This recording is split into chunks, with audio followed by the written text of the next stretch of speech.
Hello, guys. Welcome to episode 17 of The Lounge. Once again, I'm your host, Sebastian, and I'm joined by Dory, James, and then this episode, I'm joined by Stubs. Can you introduce yourself, please? Yeah, I'm Stubs, or Ryan. I'm with the Friendly Fire Games Pod, and we're here to lounge about and chat about media today. Absolutely. I'm excited. Thanks for having me. No problem. Absolutely. And you can check us out on YouTube and Spotify. So today we're going to talk about Spider-Man Across the Spider-Verse. We're going to talk about the Capcom Showcase. We're going to talk about the Ubisoft Showcase. And then finally, we're going to talk about the Xbox Showcase in full. So let's get started with Spider-Man Across the Spider-Verse. Stubbs, you literally just saw it today. So can you start it off? How did you like it? Oh, man. I'm the only person I know who's maybe ready to say it's complicated for me in a little bit. I think I still prefer the first movie. I think they leveled up their game in animation. It's absolutely the best animation we've seen in a movie, in my opinion. Soundtrack still phenomenal. Writing and characters are still phenomenal. But that ending is a fumble for me. Wow. Do you know what's interesting is I think I saw a poll a couple weeks ago or a week or two ago, and it was asking people which film they like better, the first or the second one. And it was split right down the middle, 50-50. Okay. I think the two are so close. I think the two are so close in quality that it's anyone's guess which one's your favorite, you know? Yeah. They're both I really completely good. agree. Yeah, I loved the first one. I saw it 3 times in theater, and then I saw it another time through Discord, and I have the DVD on Blu-ray. I've never watched it because who watches DVDs anymore? But I still love the heck out of it. It's one of my favorite Spider-Man films of all time. This one, I kind of agree with Stubbs in that I have complicated feelings about it. It's probably as good as the first one, maybe better. I'm not sure, but that ending definitely was a choice. I'm not sure if I like it or not. I don't agree that it was a fumble, but I definitely agree with reservations about it. I didn't know about the ending at all. I hadn't gotten spoiled on anything, and I don't think we're gonna talk spoilers here. But so I was definitely taken by surprise because it felt like, oh, is this where we're ending? That seems like a bold choice because it felt like the music and the animation and the twist and everything was building towards directly into a sequel. I mean, I think really the only reason they didn't do that with the first one is because there's a gambit whether it was going to work at all. You know, Sony had other Spider-Man movies that didn't work out, namely the Amazing Spider-Man movies, and not everything has worked out with the property the way they wanted to, with Spider-Man 3 especially. So I think they were kind of hesitant, but now that they know how much of a stunning success it is, I mean, the new for goodness sakes, the new TMNT movie is basically copying down their homework and being. I'm not saying this in a negative way. Everybody does it as artists. But basically copying the homework a little bit and saying this animation style rules. Let's use it for Teenage Mutant Ninja Turtles. So I haven't seen. Yeah, a couple of games and movies are starting to use that style now. I think it's super popular. You're probably gonna see a lot of it. Came out with that was a huge success as well. Yeah, that was a great movie. Definitely. Yeah. Which one? Puss in Boots. The new Puss in Boots movie. Oh, Puss in Boots. Yeah, that's right. I love that film too. That was incredible. Somebody put the whole movie on Twitter as well. I watched it on Twitter. I mean, we've gotten rid of now that Elon is in charge. We've gotten rid of all the bots and stuff. So I mean, now you can just post movies for free there, of course. Yeah. Yeah. Personally, for me, it didn't bother me as much because I knew it was a trilogy, and I kind of view it the same way I view the ending of Two Towers or the ending of Empire Strikes Back, where it's I know there's no definite conclusion. Darth Vader wins in the end, I guess. Empire Strikes Back, he cuts his hand off, and everybody, Han Solo gets captured, and everything's bleak at the ending of Empire Strikes Back, and then we go into Return of the Jedi. So I guess I view it the same way for this movie, and that it's the lead up to the next movie. So if I look at it as a 3-part movie series or a 9-hour film, then or whatever it is, 7-hour film, then it doesn't bother me. But I can understand why people don't like that, though. I understand people probably want a complete movie from beginning to end and not something leading up to another movie. It kind of feels like an MCU kind of thing, especially when it's 2 hours long. Mm-hmm. I think for me the difference between something like Empire Strikes Back is where you're at emotionally in the movie when those moments happen are very different for me. Yeah. Like I'm at a very different emotional place at the end of Across the Spider-Verse than I am at Empire Strikes Back. Yeah. And that ending, especially in the emotional point that I was at in the movie, it was just a bad taste. I still think it's a great movie. It's still like 8 or 9 out of 10. It's up there, but I think I like the first one just a touch more. Well, listen, we're not being very subtle, so can I just come out and say what it is that we're trying to sidestep?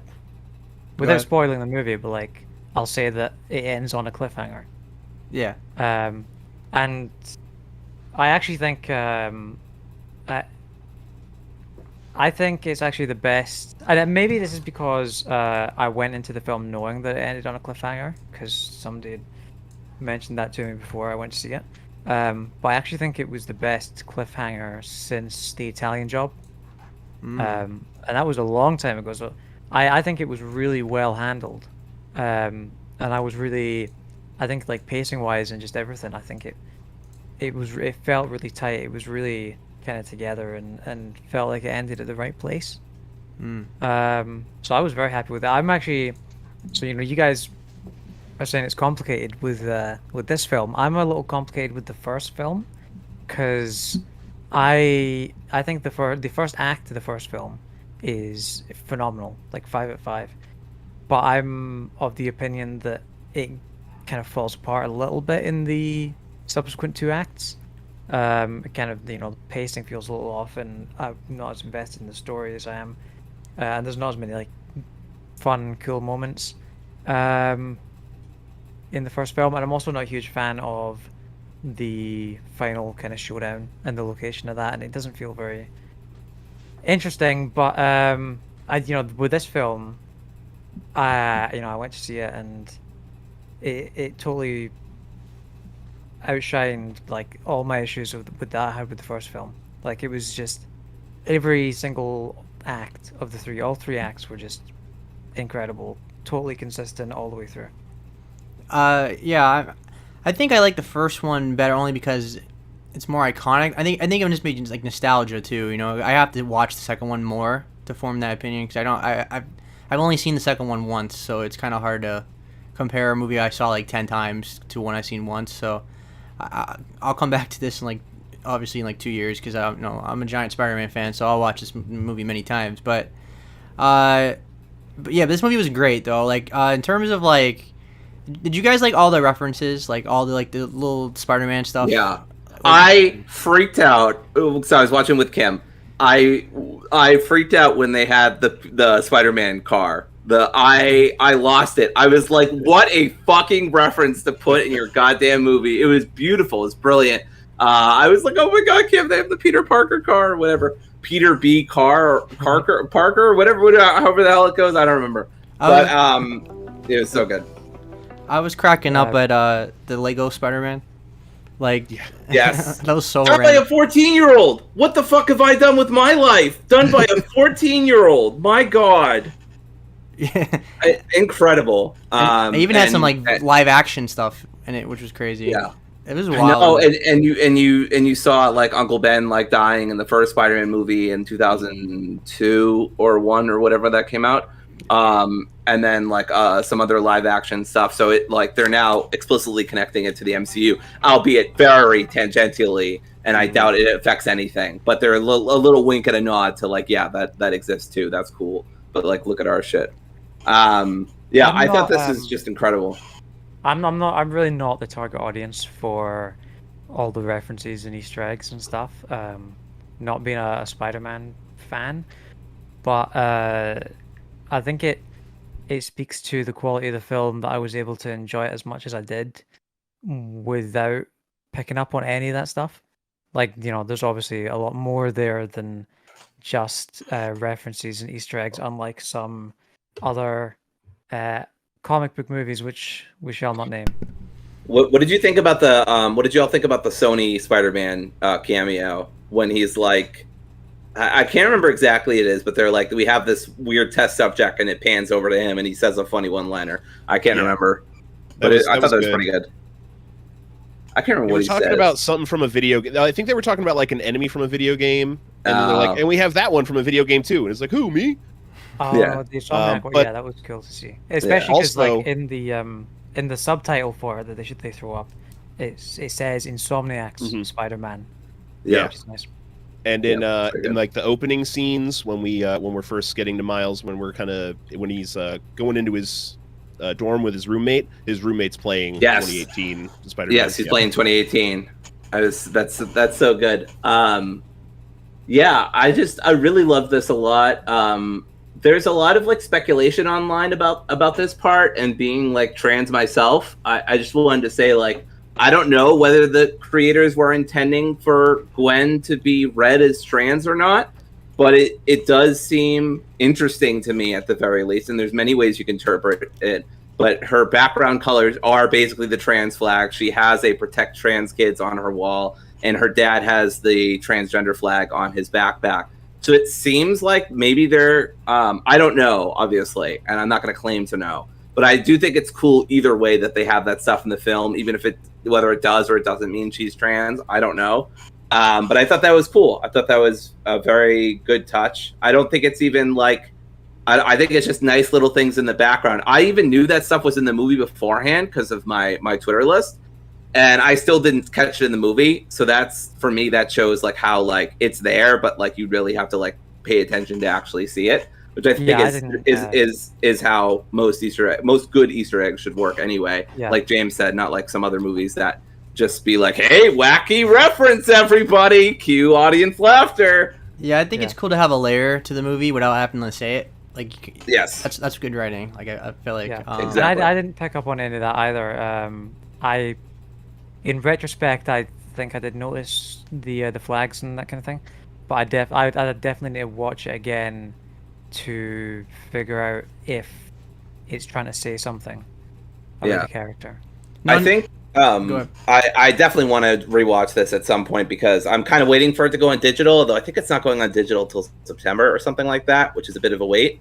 But so I'll try to get some friends or something to rewatch it because it's just such a good film. But I really like need to bring it in again. Plus, they've released a different version now that has better sound mixing because in certain theaters, sometimes it was difficult to hear what certain characters were saying. And I know, like, this is me, an American being an American, but as much as I love Spider-Punk, sometimes I couldn't understand what the fuck Bruv was saying. And I say Bruv there on purpose, obviously. I love Spider-Punk a lot. I cannot emphasize when he's just looking at that massive hole in the ground. It's like, oh, it's a metaphor for capitalism. Yes, let's go. That was hilarious. That was my so favorite joke fucking of the good. whole film.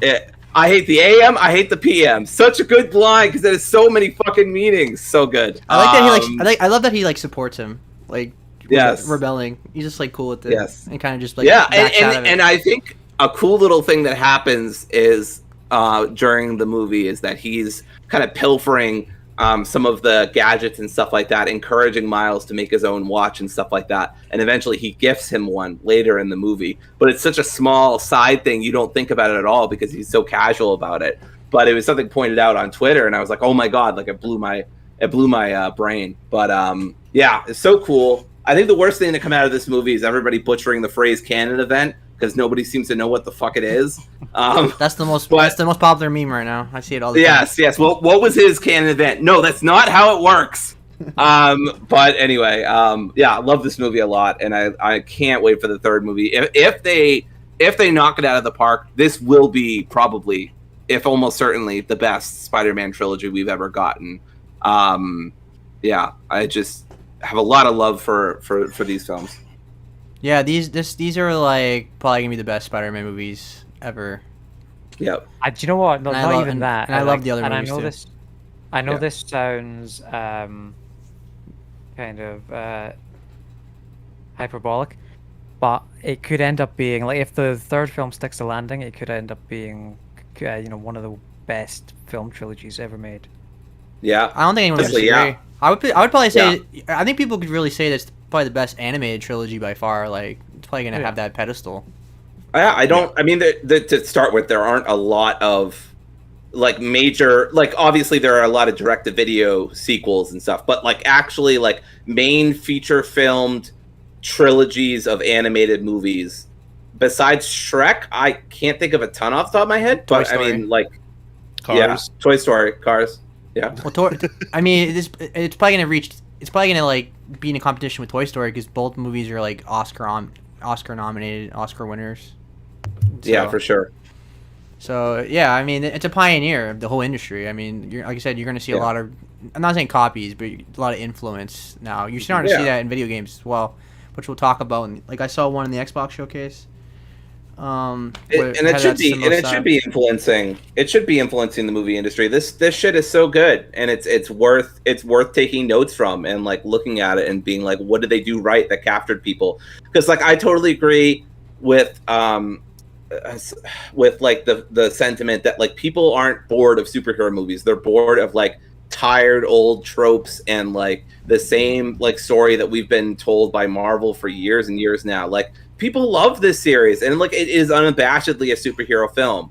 Obviously it's not just a superhero film, but like that's Yeah. I think people are just tired of the world building right now in Phase 4 of the MCU, just because like there's no like complete story. It's just like every movie is just kind of like setting something up, and people are kind of tired. People are ready to. That's always the the toughest, because as a writer you want to like as a dungeon master, like I want to do a lot of world building. Any writer wants to do a lot of world building, but you can't do so much that you lose your audience in the process because you just overwhelm them with spurious information. But that's so difficult. Like I don't want to go on a tangent, but just like the Eternals, like it had really cool animation and fight scenes and stuff, but it spent like half the movie just exposition. It's just, and it made it so draggy. So all the cool stuff gets like overlooked. But I think Phase 5 is gonna be a lot better to a lot of people. I think it's gonna, because now everything's set up, they can kind of start jumping into things.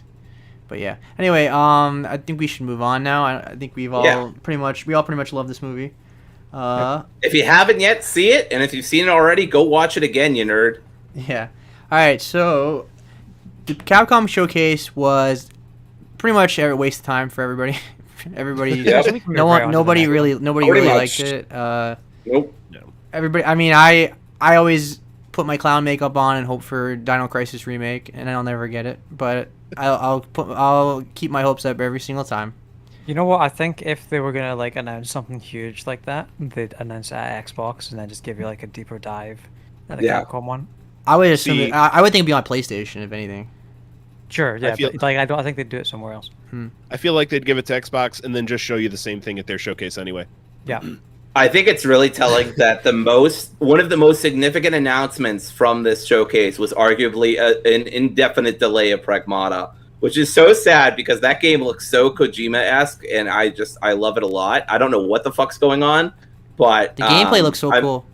The gameplay looks so cool. I love the idea of making a whole ass in-engine trailer and being like, sorry, frown face, we don't know when it's coming out. Like, I don't know. I kind of respect. That was one of my favorite delay announcements. Yes, so good. Ever. I mean, at least they're honest. Yeah, like that really softens the blow when they do it in a fun way like that as well. Yes. Yeah, I'm curious how far away it is because we saw it in 2020 at the PlayStation 5 reveal. And do we even know what's going on with like the studio behind it? Like, is there some I don't know, like a development cycle nonsense, or we haven't heard anything about the studio at all. They've been very quiet. All we know they got delayed. All we know is they apologized twice, and that was it. I think it's going to get deep downed. What is that? Do you remember? You remember before the PS4 came out, they announced a game called Deep Down. No, I wasn't playing video games then. Okay, it was like they announced this like dragon fighting game, like this kind of medieval sword. There was a CG trailer. Look it up. It's called Deep Down. Okay. And they announced it for the PS4 as part of like the launch for the console and everything. And then nobody ever heard from it again. I remember that trailer. Yeah, holy shit. What was it called? I had forgotten about that. What was it called? Deep Down. Deep Down. Deep Down. Yeah. Because deep down, we all know this game's not happening. Exactly. Why don't I remember this? Oh, I do remember this. Yes. Yeah. Oh, I was so hyped It's for that just- game too. It looked so cool. Exactly. It did You look just cool. buried the trauma. And this is like, although this is like shitty Capcom. This is when they were like Resident Evil 6 Capcom and Street Fighter 5 Yeah. Capcom. This is not current Capcom. Although Yeah, we're in the Cap God era right now. yeah, this is Right. like peak Capcom right now. Ever since they did the RE engine, they've been like on fire. And In a good way. yeah, and now like Exo Primal, like I feel like by giving the lady with red hair, I feel like they know what they're doing with the Dino Crisis remake teasing. Like, there's no way that's not a coincidence. Oh, I didn't even know Because that. people or didn't think thought about that game was going to be Dino Crisis, and it's basically a game where you shoot dinosaurs. Yes. And they're marketing the hell out of it, but I personally don't think this game has long legs. I'm getting like short life. Yeah, vibes of it's it. giving 6 and 7 vibes for me. Yeah, I'm not if it's seeing lucky. anything that's like. I mean, I Stands out played the technical test or whatever it was. Open beta. Yeah, and it was fun for like the first 10 minutes, like really fun. Like the gameplay, like it was like you know what it reminded me of? The gameplay in Anthem. You know how fun the gameplay in Anthem was, like the core gameplay. Mhm. Yeah. It reminded me a lot of that. But then it kind of ran into the same sort of issue where the gameplay loop of like what it's actually having you do just got kind of boring and repetitive 10 minutes in. Yeah, I think that's the problem with these service games is that like it's a really cool concept for like the first hour and we all have fun with it for like that first hour, but how do you keep the players engaged? And Yeah. they never, almost all of them fail at this, is that like after an hour or two it's like, okay, what do I do now and what's going to keep me from playing this tomorrow and the next day and the next day? Because a lot of times all of us have played games together and then we get into it, we love it for like the hour and a half, and then it's like we never want to play it again. It's like, oh, we got our taste for it and we're done. Like the dodgeball game, for example, at Knockout City. Like we loved it Knockout City. for like the first Like- 2 hours, and then it's like, okay. Yeah. We played like 5 weeks of that, and then just kind of died out. I don't know. And even the studios that like make MMOs, they always like MMOs are always in an ebb and flow state. If you play Destiny or World of Warcraft, you're constantly like periods on and periods off. It's really hard to just permanently hold someone attention in a game. Absolutely. I mean, I've played MMOs my entire life. I played EverQuest 2, Guild Wars, Star Wars Galaxies, World of Warcraft. I played since I was 11, so I've been playing that since 2004. And I go on and off, but it's like it's really hard to play MMOs and play regular games at the same time. It's like it's almost impossible. And when I do like a podcast where I'm like talking about the current games, I can't play Dragonflight and then talk about like Tears of the Kingdom or something. It's just like it's impossible to balance the two. So it's Oh yeah. Speaking of dragons, I think the only other notable announcement was Dragon's Dogma 2, which we got a little better of a look at, but I don't really know a ton about this series, and I don't have much interest in it either. This was a very weak show for me. I think this was probably the worst show, maybe, that I watched. it was definitely the worst show. I think everybody Yeah. universally did not like this show. Yeah. I mean, it wasn't like It felt pointless. It felt completely. yeah. I wasn't like screaming at the heavens. Like I was playing a Right. game while it was Yeah. on, so it wasn't like I was screaming at the hell, so you should have been screaming at the heavens. So we. I was like, "Where's my Devil May Cry 6? Where's my Resident You Evil bastard. DLC? You monsters! Where's Resident Evil 9? See, bastard. the That's thing right. Is, though, We're separate ways." That's I right. think- That's all I wanted. That's all I wanted. I think this was fine because it was never billed as like a huge showcase. Like I think that's where, and I'm not saying that this was better than the PlayStation 1. It was definitely worse than the PlayStation 1, but the big difference is you went into Capcom knowing it was going to be shit. Yeah, they did say it was Yeah. going to be bad. Yeah. They didn't. They said it was not. Really, they pretty much told you what's going to be in it. So Guys, this is gonna be shit. yeah, don't even watch it. That's exactly what they said. Yeah. No, Uh, it's worth. In terms of Dragon's Dogma, did anyone play the first game? Nah, I haven't, but I'm excited to play 2 from what I've seen.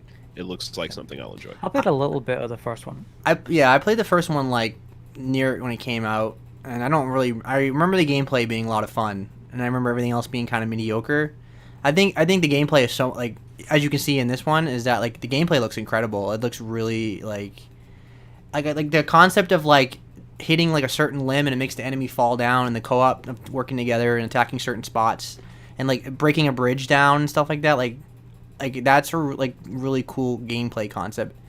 So I think this game looks like a step up from the first game. I think the animation looks good because RE engine is just great, and everything looks it looks like the same. It looks like the gameplay is just as fun as the first game, but it's like a step up. Everything like the world's, it's open world, so it's going to be the open world looks great, and the animation looks clean. The gameplay looks great. So I'm really excited about this game. The first game didn't have the best story, if I remember correctly. It was kind of like, I always say kind of like, I feel like it was proto like Elden Ring, whereas like there wasn't, you kind of like, the story was mostly like when you wander into something and then you end up like have like a little story in the town or something. But I'm only going off like the last, I don't know, 10 years since I played it or whatever. So but yeah, the gameplay looks great, I think. What I would say to anyone who thinks that this looks good and hasn't played the first one, the first game is regularly on sale, like remastered on PlayStation. It's literally like $5. It's literally $5 in the store right now. And like, you know, for that amount of money, I would personally be okay just jumping in for a couple hours, seeing if I like it. Yeah. And then, you know, play more if you want, or just use it as kind of a taster to see if you'll like the sequel. Yeah, they say they were influenced by Skyrim, so it's a Japanese game that's aiming to be a Western RPG. So it's kind of unique in the sense that like a lot of JRPGs tend to go for like their own Japanese style, while this game is going full on Western RPG look. Because if you didn't know anything about games, you just looked at this game, you might think it was an Elder Scrolls game, just from like the surface. It's a little bit of a bizarre mix as well, because you can kind of, when you're playing it, the first one at least, you can kind of, I mean, like it looks like a Western RPG, but you can kind of feel the Japanese. Oh, you can tell it's Japanese for sure. There, yeah. Yeah. So it's kind of like this weird blend. Yeah, which what makes it unique. That's why the first game is such a cult classic. People really love the first game. So I'm curious how this game sells, because you know the first game is a cult classic. But cult classic doesn't mean it's going to translate to like 8 to 10 million copies. So I'm curious what the hype's going to be for this. But from what I'm seeing, it looks great. Like, yeah, it's a numbered sequel. So how many people are going to be saying, "Well, I don't want to play that. I haven't played the first one." You know, or how many people are going to rush out and buy the first one and try and play that? I feel like that because Capcom is doing so well right now that like there's a good time to like jump into the series and put it on the pedestal of Monster Hunter or Resident Evil. Like if they can really make this game incredible, I feel like they have the new franchise on their hands. So I feel like this can be a good jumping point, because this can be like everybody's, for the most part, their first time with the series. So it's a good jumping point. So I hope this game is really awesome, and it looks like it is. Do we know if it's like carrying on directly from the first game story-wise, or if you can get away with not having played it? They haven't really talked about the story in detail, so I don't think we know yet. But even if they did, I would assume that like they would know that most people haven't played this, so I would think they would want people to jump into it. Yeah. Yeah, I'd only have vaguely heard of this game before. I really don't know much about it, or like Seb and I talked about, so I know more now. But like when it was first announced, I'm like, oh, cool, that game I've vaguely heard of that I think has a cult following or something. So yeah, I don't really. Again, this showcase was just, yeah. And then Path of the Goddess, which was in the Xbox show, but we can talk about it now because they basically showed the same trailer. That game looks really cool. I thought it was Omnimusha. Yeah, I thought it on the Onimusha as well. Yeah. Onimusha. Yeah. I've been like, because the last time we got that game was like we got a remaster like several years ago, and that was it. So, and it had tank controls and stuff. It kept the same gameplay. So, what do you guys think about this game? So aesthetically amazing. This is maybe the prettiest game across the whole show we got to see. Like the things they're doing. This one looks like a real next gen game with all the effects going on screen at one time. It looks awesome. Yeah, it looked very cool. The gameplay looked nice. I will wait for reviews. I don't know if it's for me or not yet, and I never played Onimusha, so the fact that it kind of vaguely looks like it doesn't appeal to me. I mean, Onimusha is basically Resident Evil Samurai, just because it has tank controls and stuff, and fixed camera angles and things like that. And it's literally like the same concept of like pick up stuff and solve Yeah. puzzles and walk around. And this game looks like a hack and slash. So Yes. I'm curious if it's gonna be like Ninja Gaiden like, or if it's gonna be Devil May Cry like, or That's what I'm concerned about. If it's more like Ninja Gaiden, then I'm not interested. If it's more like Devil May Cry and slightly more accessible, then I'm interested. yeah, Ninja Gaiden's tough. Yeah. I'm gonna guess it's gonna be more Ninja Gaiden. I was getting Ninja Gaiden vibes, which is a great thing for a lot of people, but I've Yeah. never been a giant Ninja Gaiden fan, so I'm kind of with you. Me I don't neither. like those super hard reflex kind of games. Like I always tell you, Yeah. like the Souls games that I like tend to be like the Dark Souls, where it's more of a slower pace and I can play defense.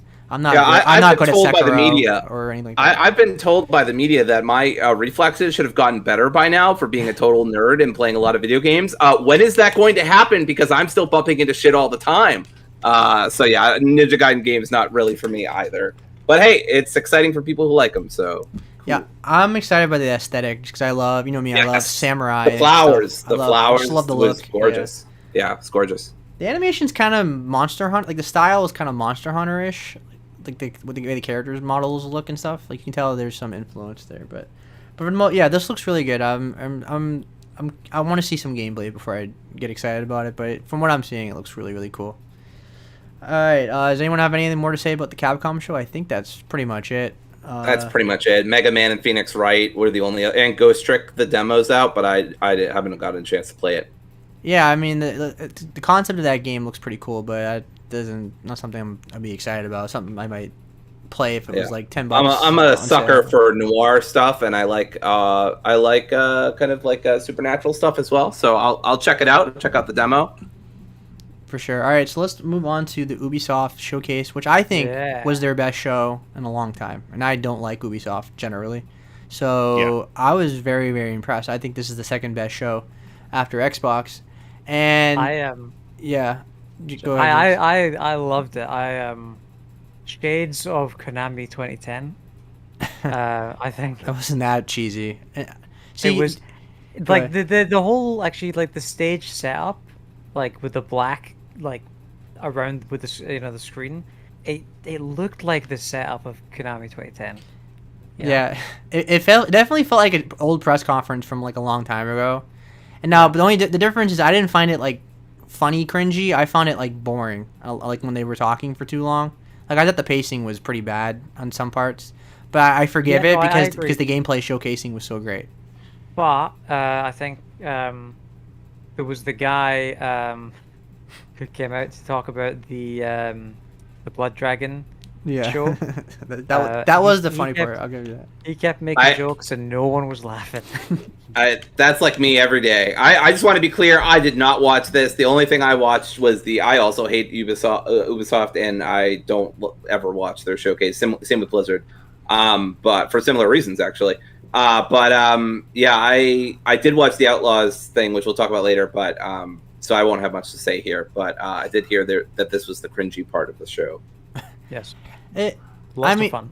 the cringy part, like he wasn't. It's not that he was unfunny. He was actually pretty good. It was just that the crowd was just so dead. Like it was, you can tell. Yeah. It was all like all business people, I guess, in the crowd. It It's wasn't it's like in wrestling where like so that's like in the 90s where WCW decided to do like a bunch of shows at like motorbike stuff, and the wrestling, even if the wrestling was really good, they were like, hey, this is so lame or whatever. They weren't the right target audience. Yeah, that's unfortunate. Yeah, I think it was mostly journalists and business people. So There was some famous faces in the audience. I mean, I saw Phil Spencer, and I think Yeah. I saw Genova Chen at one point, which was exciting. But yeah, there's no famous faces at the other showcases.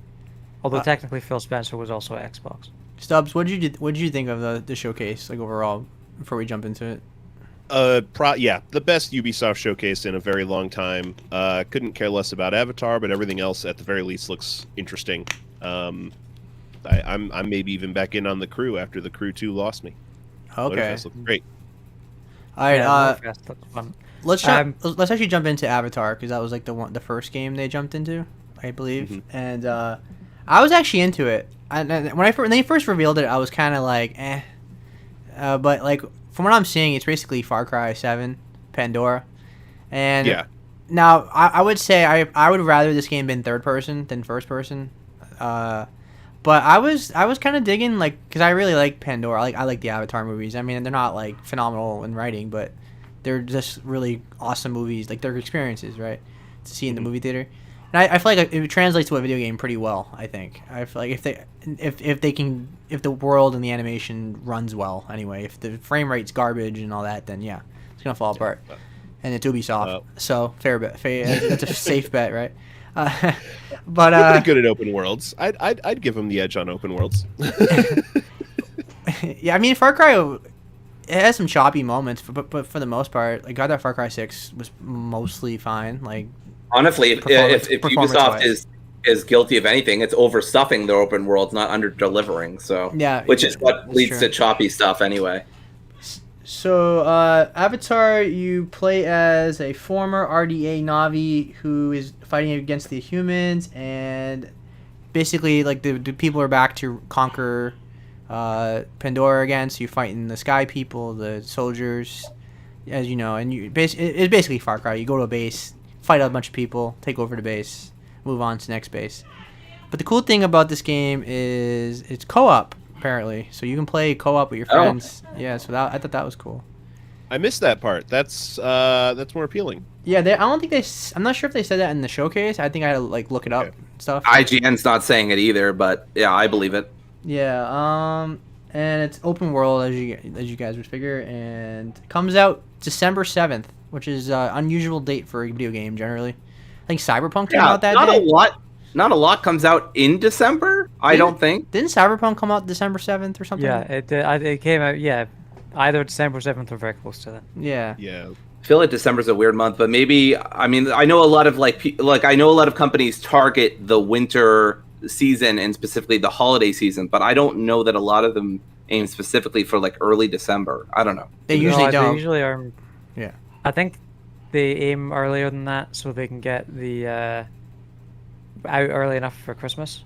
Yeah, right. People usually go Christmas shopping like November. They usually, unless you go like last minute, but I think it's not do that. Yeah, it's not a bad pick for that game because all the Avatar movies come out in December and they make billions of dollars. So maybe like they're going for the same thing, but like it's a different audience. Obviously, it's not moviegoers, Yeah. But it's kind of a perfect time because really there's nothing in December really that we know of coming out. So it's like, what's a good time to play this game in a very crowded 2023? Well, December, right? Like there's nothing out. Everybody's home for the holidays. So This is it's actually a pretty smart release date, I guess. Do you know what's a funny thing about Avatar, though? Those films, they make like billions of dollars or whatever at the box office, but I cannot point to a single person who is a self-proclaimed Avatar fan. I mean, can any of you?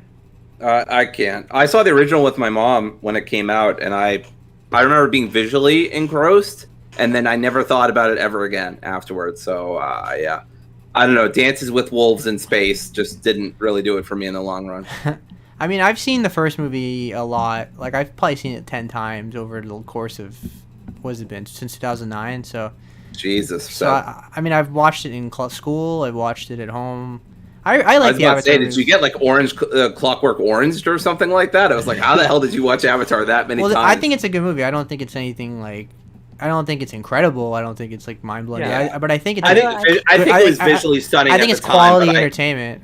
I think it's aged, but I think it was visually stunning at the time. I just if you like dissect it, then I think the writing is very one-dimensional. I think James Cameron tends to do that in his movies. That like he always writes like like in Titanic, like all the rich people are assholes and all the poor people are fun, happy-going, dancing. Everybody's dancing. Everybody's one-dimensional. Oh, the rich guy. That's true. I'm fun, happy, and I dance every day because I'm so poor. Yeah, and it's like same thing with Avatar. Every soldier guy is a redneck, hates everybody, doesn't care about the environment, and all the Na'vis are sweet, innocent, big Disney eyes. There's no surprise that this is being adapted to video game. This is the time-old tale of big corporations making a game about rebellious people fighting against capitalism, environmental degradation, while contributing. We saw this in Ferngully. Well, contribute. Oh, yes, Ferngully. Yes, shout out to Robin Williams. Rest in peace. While also contributing to environmental degradation and capitalism. But I digress. Yeah. So we've seen this trope a lot of times. So if you Yes. But like the technology, especially the second movie, was it was unbelievable. Just the way they looked, like the lighting and the cinematography was just wow. The point being, like they're incredibly successful films. People like them, but nobody has an Avatar poster on their wall. Yeah, You know? yeah. I mean, I'm sure there is a lot of people. I mean, you don't make billions of dollars and have nobody that like likes these movies. You know what I mean? Like, 'cause I know people were saying like the first movie was just like lightning in a bottle, and the second movie's gonna not be as successful, and then everybody looked like an idiot, and they made billions of dollars. So it has to have a fan base to make like 5 of them, and for 20 years. So I actually disagree though, because do you know what I think it is? Right, I think it's an achievement in marketing. I think like they're just incredibly well marketed. They're incredibly well like they build this zeitgeist around. Like, oh, it's an event. It's event cinema. You need to go to the cinema and experience it with surround sound. And oh all yeah, this I mean you're not wrong. James Cameron is the best marketer in his movies. Like he knows how to get people in the seats. I mean, all his movies are box office like not just successful, but like top 5, like Titanic and Avatar. So it's like he knows how to get people in the seats for sure.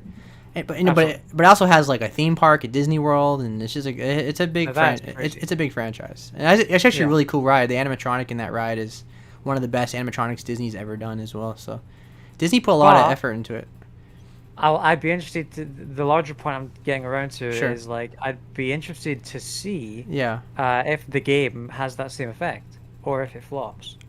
Yeah, I'm curious as well because it might be. I think the success from this franchise is the casuals. It's like the hardcore people like us who talk about everything, movies and shows and games, generally don't like the Avatar movies because they feel like it's just like cheap marketing for the casual people. It's just for effects and it's nothing else. While I think the casuals though think these movies are incredible or like they're a great experience, and maybe so if the game captures that like the and ahs of the movies.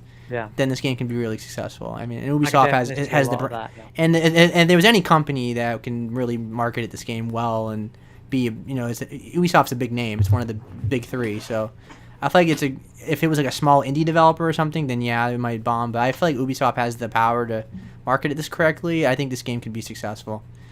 So we want to move on to a different game? Yeah, let's move on. Let's talk about the new Prince of Persia, The Lost Crown, which I'm really, really digging. Like, we all know about the remake, which looked like garbage, and we don't know anything about that since. I think they changed teams or something like that, and then all of a sudden we get this Metroidvania Prince of Persia game, with a whole different protagonist and everything, and it looks just amazing. And I'm not a big Metroidvania person, but like I'm definitely playing this game. What do you guys think about it? The guy who had really Metroid cool. Dread as his game of the year in 2021. Yes. I believe, right? Yeah, wasn't that your game of the year, Seb? What, Prince of Persia? No. Metroid Dread. Metroid Dread. Oh, yes, it was. I was like I said, I'm not a big roguelike fan, and I'm not a big Metroidvania fan, and then I loved Hades was like top 3 game for me, and then Metroid Dread was my game of the year in 2021. So, like if a game is phenomenal, the game is phenomenal, no matter even if I don't like the genre as much. And in this case, it looks like it's gonna be great. Yeah, I never really got into the Prince of Persia series. I know Sands of Time decently. Shame. I know. Shame. I saw the advertisements at the time and stuff, but I never got into it for some reason, even though I think edgelord teenager me totally would have loved them. Yeah, they're really good. They're really, really good. Yeah. But yeah, I mean, similar to Seb, I'm not really into Metroidvanias, and because of my divestment from Ubisoft and Prince of Persia, I can't see myself getting this. But I mean, if it gets like Dread type reviews, then maybe I'll at least consider it. Because I feel like there's any genre you would struggle with, it'd be Metroidvanias, because your sense of direction is so bad. Oh my god, I had to use a fucking guide for the remake or the remat. What the fuck was it? The remaster of Metroid 1. I think about a halfway through, I was like, nah. If there's any game I could never see you beat, it was Metroid Prime, and you did end up beating it. I mean, you did use a guide. But I had to use a guide. Let's be clear, I had to use a guide. I did too, though. I mean, yeah. I mean, I got through half of it without using a guide, but at that point, I was like, it's taking me too fucking long to figure out where to go. I'm just gonna use a guide. I mean, that game is the king of backtracking now. Like, yes, that. And backtracking is one of my least favorite things in games, which is another reason I struggle with Metroidvanias. So, but in terms of this game, apparently I don't think he's the prince. I think he's like a guard for the prince or something like that. It's a brand new character featuring the prince's guard. This random guy. I thought he was. I thought it was like some kind of like god that gives the prince power, like watches over the prince from some kind of ethereal plane. I thought I heard it's something like that. I think something. I heard it was a guard, but I could be misremembering. But either way, so it's either guard of the Prince of Persia or god of. Well, it's not the prince. I know for sure. Persia. I know it's not that. I don't know if it's canon or if it's a reboot or something. I don't know, but. I can't wait for the sequel to this game. Second cousin to the guard of the Prince of Persia. Stubs, what did you think about this game? It looks really great, but I also have no connection to Prince of Persia. Metroidvanias are very hit or miss for me, so I don't see myself picking this up unless I hear just amazing thing after amazing thing. I'm the same way. Same exact thing for me.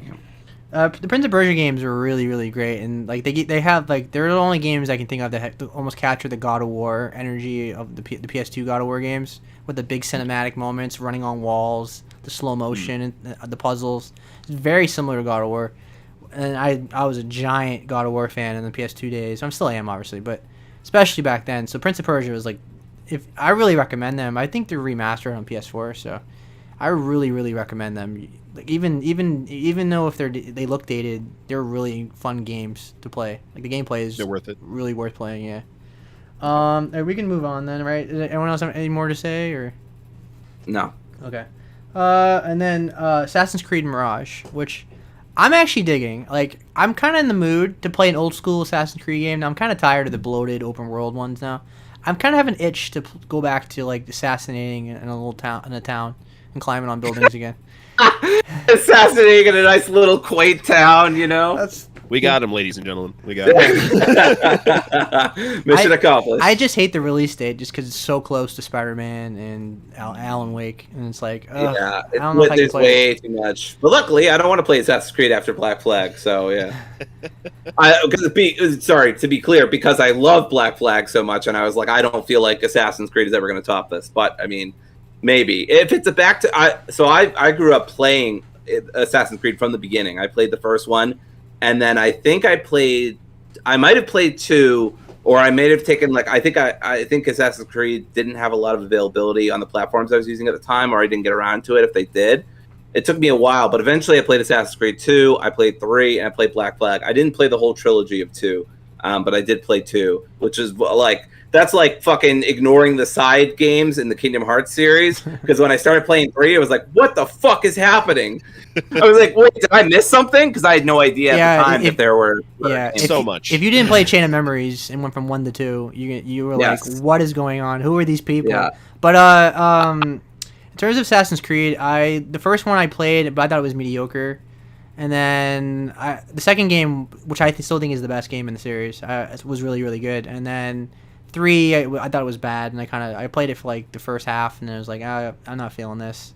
I liked it, but yeah, Black Flag was great. Black Black Flag was great, and then it got open world. I beat Origins. I played Odyssey a little bit, but I got kind of burned out by that point with the open world. And then I went back to Valhalla because I'm a giant like Vikings fan, and I like the Viking show and everything. So I beat that game because I really like the Viking. But even that game was like 40 hours too long at times. I'm like, oh my god, can you just end already? Like, I was liking it, but it was like, oh my god, end. I would love it if they pulled like an outer worlds thing. I swear to God, I almost said Outer Wilds. If they would pull an outer wilds thing, just go to planet to planet. No, but an outer worlds thing where they just have a much more contained open world. It could still be an open world, but it doesn't have to be as fucking massive. I know, like telling you, we've all been telling Ubisoft to do this for fucking years. So who knows if they're finally listening, or if it's just a mirage. You know, hey, I'll be here all week. But I would be excited for a back to the basics. It really is like the perfect time for them to go back to basics with Assassin's Creed, rediscover that kind of like stealth stuff, cool sci-fi plot. Like I dig the original Assassin's Creed trilogy plus Black Flag, quadrilogy. I don't know. But yeah, it was just a lot of fun. And then I was like, yeah, I'm tapped out on this genre at this point. But I mean, you know, if it gets good reviews, maybe. I'm very in. I've been playing Assassin's Creed since the first one. Brotherhood's probably my favorite. I do like 3, although it has a very slow burn. Yes. Black Flag I love as a pirate game. I don't think it's the strongest Assassin's Creed game. No, absolutely it is not. But I love the shit out of it because it's it's one of the best pirate games. It probably is the best pirate game of all time. Probably. Yeah, absolutely. Yeah. But I don't of course, love what until Skull and Bones, of course, comes out, which I'm sure will be incredible and definitely won't be bad. Any day now. Any day now. That's the thing with like Black Flag was such a tease for Skull and Bones. I was actually really hyped for Skull and Bones because I was like, oh my god, it's been like what, 10 years, 5 years? How long has it been? Yeah, it's not as long as been a really long time. 2, however long it would have been canceled already if they didn't. The government's not forcing them to make it. Right, yeah, because they literally made a contract with the country that it's based in, Singapore, right? I believe. Yeah, Singapore, yeah. So, and I mean, I hear they cut off people's arms and shit. So the Ubisoft really doesn't want to do. Yeah, this game would have been canceled a long time ago. They probably lost so much money on this game. Yes, they must have, but it's Ubisoft, so they don't give a shit. Yeah. But yeah, like it looks from what I saw, like it looks nothing different. Like I feel like they legitimately, if you showed me this clip, I would assume it was a game from 2015. Not because it looked bad or anything. It just like it pretty much looked like the same gameplay, like same like controls, same way they climbed, and it was like the same game. Which I'm not really complaining. I guess I'm like this is the one Assassin's Creed I'm kind of fine with just going back and then just enjoying like a old school game. But now if they do this annually again, then yeah, I'll start getting sick of it. But that's always a mistake. Yeah, always a mistake. But we'll see. It just bad release date for me, just so close. Yeah. But they can't help that, obviously. But like this would be a game to be good for December, I think, if you moved it. But yeah, this year is just too loaded. And this game's probably gonna get overshadowed, unfortunately. All right. Let's move on to Star Wars Outlaws, which is also on the Xbox show, which I was like super hyped when I saw it on the Xbox show, and I love the idea of not playing as a Jedi and like getting an actual like smuggler, like thief kind of storyline in Star Wars, which I always love. I'm a giant bounty hunter Mandalorian fan, and I always love the criminal part of Star Wars. They never really tackle. I just finished Andor like literally last night, and it is literally one of my new favorite things about Star Wars. And I'm like, so that is tangentially making me hyped for this game. I mean, unless the protagonist pulls out a lightsaber halfway through the game. I saw somebody joking about that in the comments. But yeah, I think this trailer looks really good. We got 10 minutes of gameplay, which that's really good compared to some other people's Sony. Jim Ryan's listening. I know it. But anyway, but the trailer looked really good, like legitimately, and it looked really cool, and it looks like you can make your own choices, and it has a wanted system, which is cool. It just looks like a lot of fun. And I'm interested to look at more, and this might be the first Ubisoft game I buy in a long time because I'm a huge Star Wars mark. Sometimes I pick and choose. One thing, not to yuck everyone's yums, but one thing I did notice coming off of the gameplay demo was like they didn't really show us much outside of towns. Like 95% of the footage was inside of towns. It was linear. How concerning that is. I just feel like it's easier to market in like on a showcase like a linear section, make it like the cinematic sec. If you do like an open world, it's kind of hard to spend 10 minutes on an open world, and then because otherwise you have to explain everything what's going on. But. Did it remind anyone else of the first reveal kind of demo for Ghost Recon Wildlands? Well, I don't really know the Ghost Recon games, so I couldn't tell you. Okay, no, because it reminded me there was a really bad. Not to say this was bad because this wasn't bad. This was great.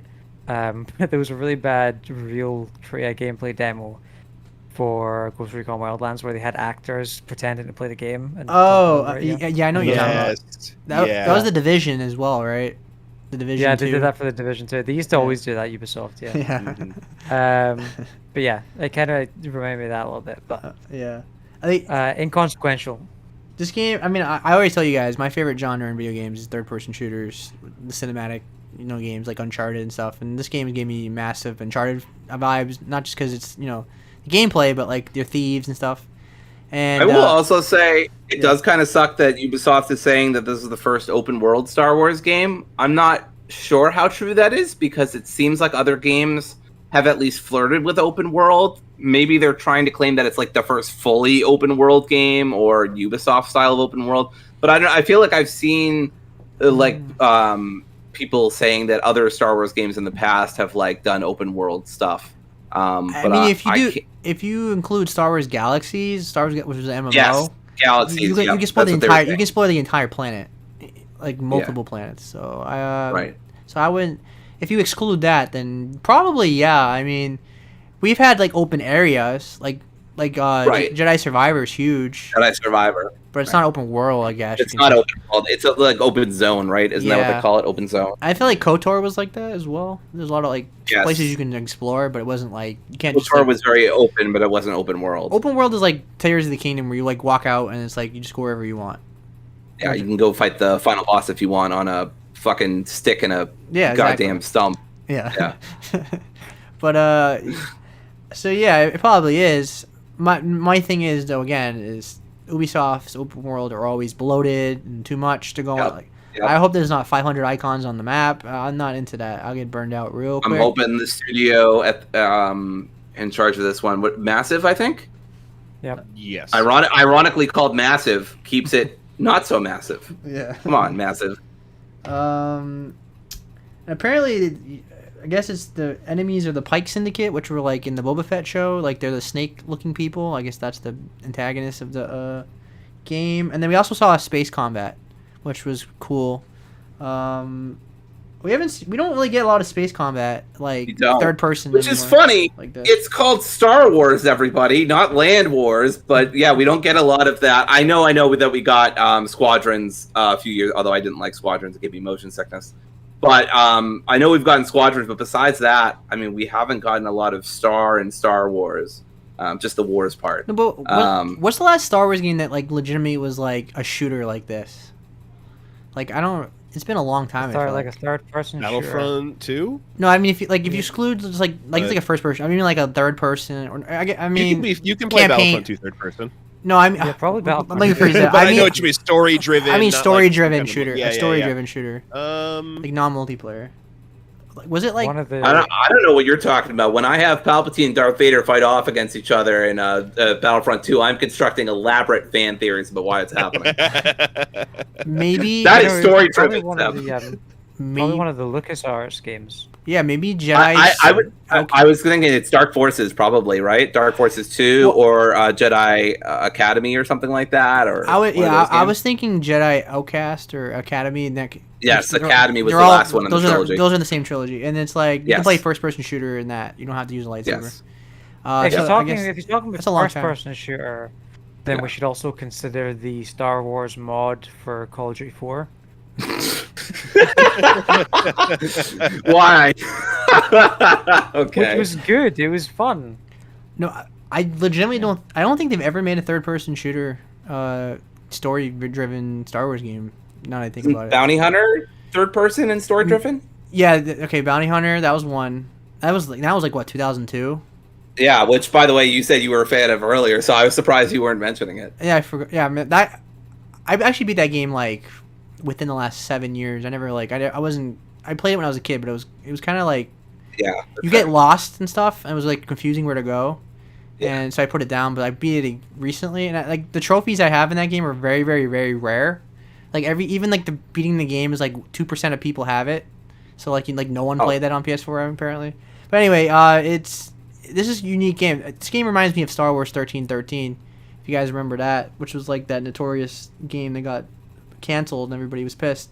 They got canceled because Disney bought Star Wars. So hopefully this game looks great. So not to go on a tangent, but yeah. I think that's pretty much everything we can hit on this game. Star Wars Uncharted. I mean, what else can you? How can you hate that? Do you know what? That reminds me though. I did see a news headline the other day that apparently the game director of Star Wars 1313 has just come on board for the Amy Hennig Star Wars game. Yeah, God knows when we're getting that, but I feel like I heard about that game a long time ago. Yeah. I think that'll be a while off as well because Amy Hennig's doing the Marvel game as well. Yeah, Disney's investing in gaming a lot more now, so you're going to see a lot more Star Wars. Sounds like Disney's and Marvel. investing in Amy Hennig specifically. Yeah, I mean, I can see why, right? She's you can't go wrong. Yeah. But yeah, but we're getting a lot more. Like we're getting Black Panther and Iron Man, and now we're getting Star Wars games. Like we always got Star Wars games, but we never got like cinematic games like this. I feel like you're going to see them more. The game looks really good, and the combat looks good as well. You can control your little ally so they can help you out while you're moving around. You can handle missions however you want, guns a-blazing or stealth or whatever. I always love the CD, Outlaw, Heisty, Thievy, whatever part of Star Wars. Right. That's why I like Han Solo movie. That's why I like that movie. Yes. Well, yeah. Maybe better than that. Yeah, I mean, it wasn't bad. No, I'm saying it was okay. It was... I like the idea of it. I like the idea. So your first name is Han, and you're by yourself, right? So would you say that you're solo? I mean, literal dialogue in the movie. All right, let's move on. All right, so finally, the Xbox Showcase, which is we're gonna hit on literally everything in this showcase. We hit already. Can I actually, before we move on to the Xbox Showcase, can I just mention the fact, right, that once again Ubisoft did not have Aisha Tyler hosting their showcase for like. It'll never stop. Like the 5th year running or something like that. It's getting ridiculous. I think the ship sailed, unfortunately. Come on. Throw me a bone or something, you know? But yeah, it was fine. We need Dancing Panda. Yeah, we do. But they did do a dance number. They did. And I respect their commitment to keeping that going every year. Oh, really quick, the Rayman DLC was really cool. I'm not going to get into that. Rayman DLC? For the Rabbids game. They put Rayman in it finally, which is really cool. Was that in the showcase? Mm-hmm.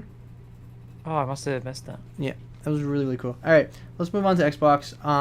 So the very first game that they showed, which was Fable, which I believe Dory called in predictions. I actually called this. I called almost nothing else throughout the rest of the show. I don't think any of us got any of our predictions right.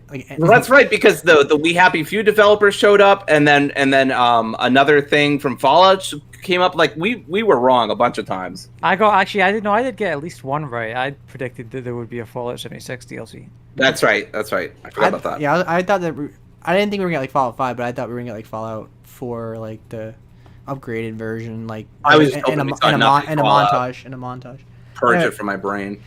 But specifically, one thing I didn't see coming was Richard Ayoade in Fable. I love him, so I think that's a great choice for Fable. He fits Fable's tone so well, and he's a giant like who likes veggies, and he fights. He really likes veggies. Yeah, and he tries to crush you like the gameplay. Dory and I were watching it together, and we were like, "Yeah, this reminds us of God of War Ragnarok." And not that they're copying God of War, but we were starting to make jokes of like, "Oh wow, okay, Fable, really copying God of War Ragnarok here." Like, great job, everybody. But no, it looked fucking awesome. I have not played any of the Fable games. Just gonna admit that right now. I have Fable Anniversary on Steam. But now that this remake is coming out, I'm just kind of not going to play it probably and just wait for the remake. But I'm very excited. It looks great. I love these kind of morality system stuff. Fable is one of the first games to ever do it. I remember when it came out, it was huge. Obviously some hiccups along the way after it came out. But yeah, I mean, that initial shock was great. And I love these kind of RPGs. I hope for great things with this. The first 3 games, I think, in the showcase blew me away. That was literally the reason why I thought this was the best showcase. Everything else after that was like hit or miss for me. But the first 3 were like boom, boom, boom. They were so good. And then they're like, hey, welcome to Xbox. I'm like, damn, that was a good intro. Yeah. I don't think it was as good as the 2021 showcase, but yes, I agree. It was definitely the best of the season, and they really took advantage of the weak PlayStation showing. Well, 2021 was probably like their best show they ever did, so it's probably hard to top. But it's Yeah. probably one of their top 5 shows or top 3, I Yeah. would say. Without a doubt, without a doubt. Stubbs, what do you think about Fable? I've dabbled with Fable. I've played 2 and 3. This looks fantastic. Very excited for the reboot. Love Richard. I honestly, that's the first time I've heard his last name pronounced. Could I get that one more time, James? Ayoade. Iowati, thank Yeah. you. I love him in IT Crowd, and he does really fit what Fable's going for. So Same. I'm excited to play this when it comes out. I've got to stop being surprised at this point that everything's Game Pass day one, because I start getting hype, and then Seb's like, Dory, everything in the showcase is going to be Game Pass day one. I'm like, God damn it, just let me have a moment. Well, most stuff. Very excited. Most of them, not all of them. There's a lot of but it's still third-party very as well, exciting. Showcase. I'm not used to that. Only having to pay like $10, bucks a month to get these awesome quality games day one. I mean, that's incredible. This is the best thing I can say about Xbox easily. Loads of world premieres as well. Yes. They love that. They always God, love that. that was the one of the weakest points was the transitions, because it was like World premiere. Weakest World points. Hang on a premiere. second. World premiere. You don't like the world premieres? I just James think was they're just going overdone. through withdrawals with global releases at Summer Games. You know what? They didn't say Game Pass a lot. I guess people just assume that all these games are on Game Pass, that they don't have to keep saying only on Game Pass multiple times anymore. I feel like everything was just world premiere, world premiere, world premiere. I think Personally, it's said pretty regularly at the end. Was it day the one end? Game Pass. Was it the at end? the Okay. end of a showing. Yeah. yeah, I'm thinking of the beginning. Yeah, I have to But watch it again. the interesting thing about the Fable game, the trailer for Fable as well, is that it was running on Series X, like it was recorded on Series X, and it looks incredible. It does. Yeah. Yeah, the whole thing was in game. Now, I know what they're doing. Like, obviously, we don't want CGI, but that wasn't really gameplay either. Only some snippets of it, but it was in game, but it was still cinematic. Where I'm not really getting what the game's going to be like from it. No, I was yeah, kind of definitely disappointed not by gameplay. that. I wasn't upset or anything, but I was kind of I wish you kind of showed me a little more than that. If this game is that, I don't know how far it is in development, but I would have liked. I had this problem with a couple of other games as well, like Hellblade, which we'll talk about. But they definitely went for they kept saying, oh, it's in game, it is, but it's you're not really showing gameplay though. It's more of like in the game, but not actual combat. But Yeah. I'm digging it. I haven't played Fable in 15 years. It's been a long time. I'm really curious how this game does, because it's kind of like the Halo effect, where it's we have nostalgia for Halo, but are we gonna really dig it off nostalgia? There's a whole generation of people who have not played Fable before, because it's so long ago. This is 360. So I'm curious how this game does, not in sales, but in terms of player base. But I think it will do well, for sure. Assuming Xbox marketed it correctly. All right, and yeah, I think that's pretty much it. So let's move on to South of Midnight, which was from Compulsion Games, which is the people that made Contrast. We thought there was going Yeah. to be nothing from Compulsion, or at least I thought there was going to be nothing. From No, I think I got this one right. I think Okay. I called Compulsion Games being there, because I think that it was called Project Midnight before the actual date, the actual title. I was really I think, go ahead. I think when we were doing predictions, when you asked about Compulsion Games being there, I think what I said was I don't know, don't care, because We Happy Few was a bit rough. Yeah, it was. Yep. But this looks incredible. This looks really. This it's looks just so kind of good. I love doesn't really stop show motion. you- Oh, sorry. Go ahead, It James. doesn't really show you the game, but it's aesthetically and everything, and just in terms of kind of giving you the vibe, it looks really impressive. Yeah, I love the stop motion. I was really digging the whole New Orleans vibe and the swamp. I'm guessing it's a third-person action game. I think I've seen articles say that's what it is. I guess obviously, I'm assuming she hunts monsters. Obviously, there's a giant monster behind her in the trailer. I'm curious who the guy singing was. I don't know if he's a consistent character or something. Maybe he's the main antagonist. There's a lot of mystery, and I feel like that's a good way to do a trailer. Is where I'm questioning things, oh wow, this looks cool. What is this? Yeah. What is this? What is this? So it had me wanting more, because even though We Happy Few wasn't the best game, I thought Contrast was really good. That was one of my, like I said, it was one of the first PS4 games I played. and it was really good. Like the really cool puzzle game with the shadows and everything. Really cool concepts. I told you, Compulsion may not make like make world seller like system sellers, but they're a good studio to have for the creative stuff on the side, and the, like the indie games and the AA games. So we'll see. They have talent there. I'm excited to see what they do for sure. Well, Dory, you already said what did you think about this game, or did you already say it?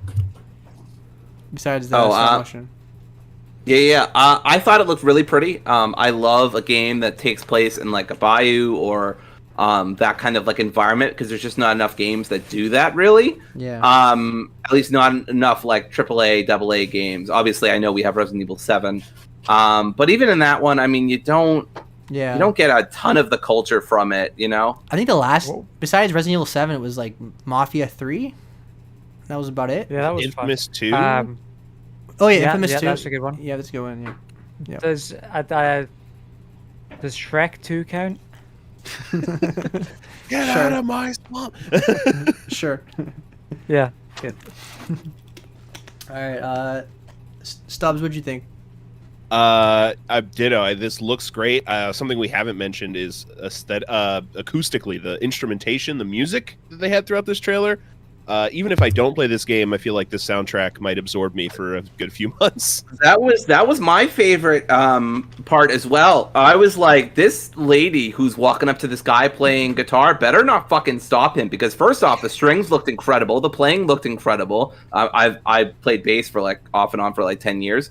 And like it just like sounded so good. So I was like so invested in that. Do you guys think this game's gonna have a musical element to it, or you think that was just like? I think that was just background stuff. I don't think it's gonna be like a musical element. No, I don't think it's gonna be like Hi-Fi Rush. But you think they're gonna have like a little side thing where you can just like play the guitar, kind of like how maybe Chia and it's a Last of side Us thing. did. You think they Maybe do something like that. All right.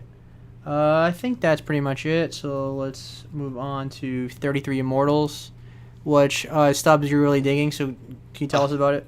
I'm so excited for this because Hades was fine for me, and this really looks like Hades, but 33-player co-op. Can we wait? I wasn't aware of this. Seb, can we kick Ryan off of the podcast? Just coincidentally, of course. This is your first and last time on the show, so That's first and last time, bud. We're giving you your severance papers. I just a few weeks ago got into Starship Troopers Extermination, which is a 16-player co-op first-person shooter, and then like it opened my mind to like, why aren't there bigger co-op games? I want co-op games where I need to find more friends to try and fill up the lobby. Right. And then this just gets like dropped in my lap. Here you go. I can't wait to try and befriend about 30 more people so I can try and fill a lobby with this game. It looks like a wild time. How many big co-op games do we have like that? And I want more. Yeah, we don't get that many. I mean, like, what was the last game? It was like Battlefield did something like that, right? And like, but in the indie space like this though, like never. Yeah, ever. Yeah, I don't. Yeah, the game is very unique. Even though people kept saying it looked like Hades, and it does, but like it's unique in the concept. Like 33 people. Now I wonder if it's like you have. I'm assuming it's like it's random people. Like you just go in a lobby and just spawns people in. Maybe it's like every other multiplayer game where they kind of just put you in a random people. But yeah, I mean, I feel like you have to have matchmaking with lobby sizes like that. But I would hope you could also, squad up with your friends. And yeah, if I could bring like 3 or 4 friends in and then hit matchmaking to fill in the rest of the lobby. Yeah. Sure. Have they said there's like, can you be like teams and stuff, or is it just like everybody? I'm not 100% sure. I didn't do any homework. I did, but I didn't see anything about teams or anything. I watched the showcase for it. There was a second Xbox showcase, and they had I think they did an interview about the game, but they didn't. And Phil was actually playing the game, I believe, but they didn't dive into anything deeper than what we saw. Like we just saw gameplay, which looked like Hades, basically. I'm not like super into it, but it's on Game Pass, so I'm gonna try it for sure. I think it can be a lot of fun with friends. But I'm curious, like how is there a story to it? Is something that keeps me going? Because the Hades, what was so good about Hades was the lore and all the characters and the interaction stuff. Like that part was always like addicting. So I'm curious how they do it in this game. All right. James, what did you think about this game? I think it looks interesting. I mean, I need to. It's one of those games where it feels so difficult to make any kind of judgment on it without actually playing it. Yeah. But visually it looks incredible. It looks really good. Yeah. But yeah, I'm gonna need to get my hands on it. For sure. All right, let's move on to Payday 3. Yes. Does anyone actually like these games? Because I'm not personally into yeah. heist games. I But- love them. I mean, I played a ton of Payday 2. It's a really unique game. Yeah. Like the gameplay loop, I just feel like it's something you don't really get anywhere else. Yeah. And yeah, I mean, this looks like more of the same, right? Like this looks pretty much exactly like Payday 2, to be honest. Yeah. But I'm fine with that. Like just more Payday is fine with me. Just an excuse to kind of pick that series up again. Right. So yeah, like I mean, not much to say about it in that case because it does look very similar. But yeah, excited to see it, and excited to see it's coming out this year on Game Pass. Yep. September 21st. When a very loaded September. Yeah. Did anyone else have as interest in this game or as much to say? I never really got into the Payday series. I thought this was I think Seb and I both thought this was like the online heist game that they hyped up last time. I don't remember what that was called. But it wasn't. It was Payday. As soon as I saw the clown mask, I knew it was Payday. Yeah, that's their like mascot or emblem. Or I think whatever. Dory thought it was Dark Knight or something. Like. Oh no, I didn't think it was Dark Knight, but it reminded me of Dark Knight because yeah. people. Yeah, it's because of people dressing up in clown masks and robbing a bank. It's literally the start of the Dark Knight. So yeah. All right. But if you guys should, when this comes out, we should all play it, and I can convert you guys into Payday fans. If it's on Game Pass, right? I mean, I'll Yeah. check it out if it's on PC Game Pass. Is that confirmed It for is, Game yeah. Pass? It is. It's at the end of the trailer, Game Pass. Okay, cool. Although it doesn't say anything about PC. It says Game Pass and then Xbox Series X and S. Well, it is coming to PlayStation as well. It's a third party. But Oh, okay, cool. Yeah. But PC, I mean, it must be coming to PC though. Oh yeah. It's just it didn't say PC at the end of the trailer. It literally just said Series S and X. Yeah. Xbox. Go ahead. I would worry about Payday's PC. From my understanding, Payday 2 never got a single update on PC. Like, they just dropped it and left it to be dead in the water.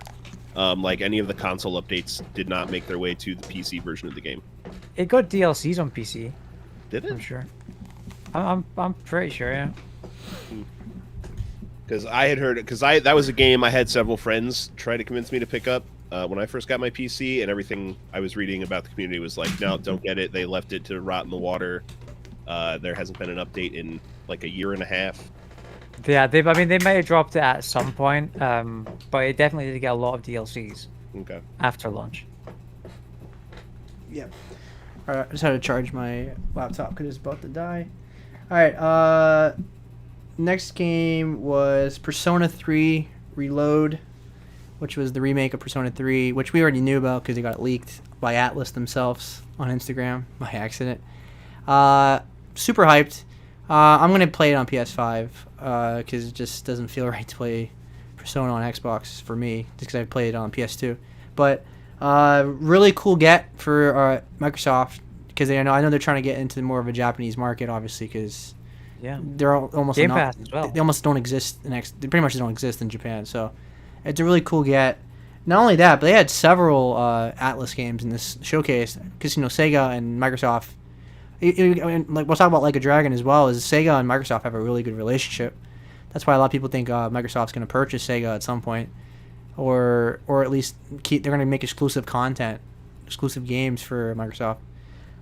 But this game is coming to every platform. I think it was like a 3-day, what do you call it? Timed exclusive. 3 days of like no advertisements for the other platforms or something like that. So they paid for like 3 days of silence. But yeah, it's coming to PS5 as well. What do you got? Do you guys are excited about Persona 3 at all, or? Not It's for me. tough. Like, I know I would like this game, but I don't know that I'm going to be able to find the amount of time it requires to play it and Right. beat it. Like, that's because I put like 40 or 50 hours into Persona 5, and I'm like, this is amazing. I'm not going to finish it. This is. Yeah. Persona 5 really overstayed its welcome for me as well. But this looks like a full kind of from the good. Like this looks like a total modernization. Yeah, it does. Yeah. Persona is Like, bigger it than looks it's really- ever. it looks really good. Yeah, Persona is bigger than it's ever been. Like, Persona 5 really put the series on the map. I mean, it's always been very cult classic, popular with like JRPG fans, but that's a very niche audience. I think Persona 5 put it in the mainstream now. They're still not. Don't get me wrong. They're still not like huge gangbusters, but it's still not like gangbusters. But they're definitely more popular. I think this is a really cool get for Microsoft. Even though I'm gonna get on PS5, but I'm excited for this game. I'm curious about the release date. It says early 2024. Hopefully, it's not near anything because if this is the game where like you have to shut everything down and play that only for like a month. If you want to play this game, which is on Game Pass, make sure you don't have nothing around it because this is a game you have to be committed to. And like Stubbs said, most people are probably not even gonna finish it. They're probably gonna really like it, get like 30 hours in, and be like, I'm kind of done. I feel like a lot of people did that with Persona 5. They're really digging it, and then they're just like, okay, I'm kind of burned out now.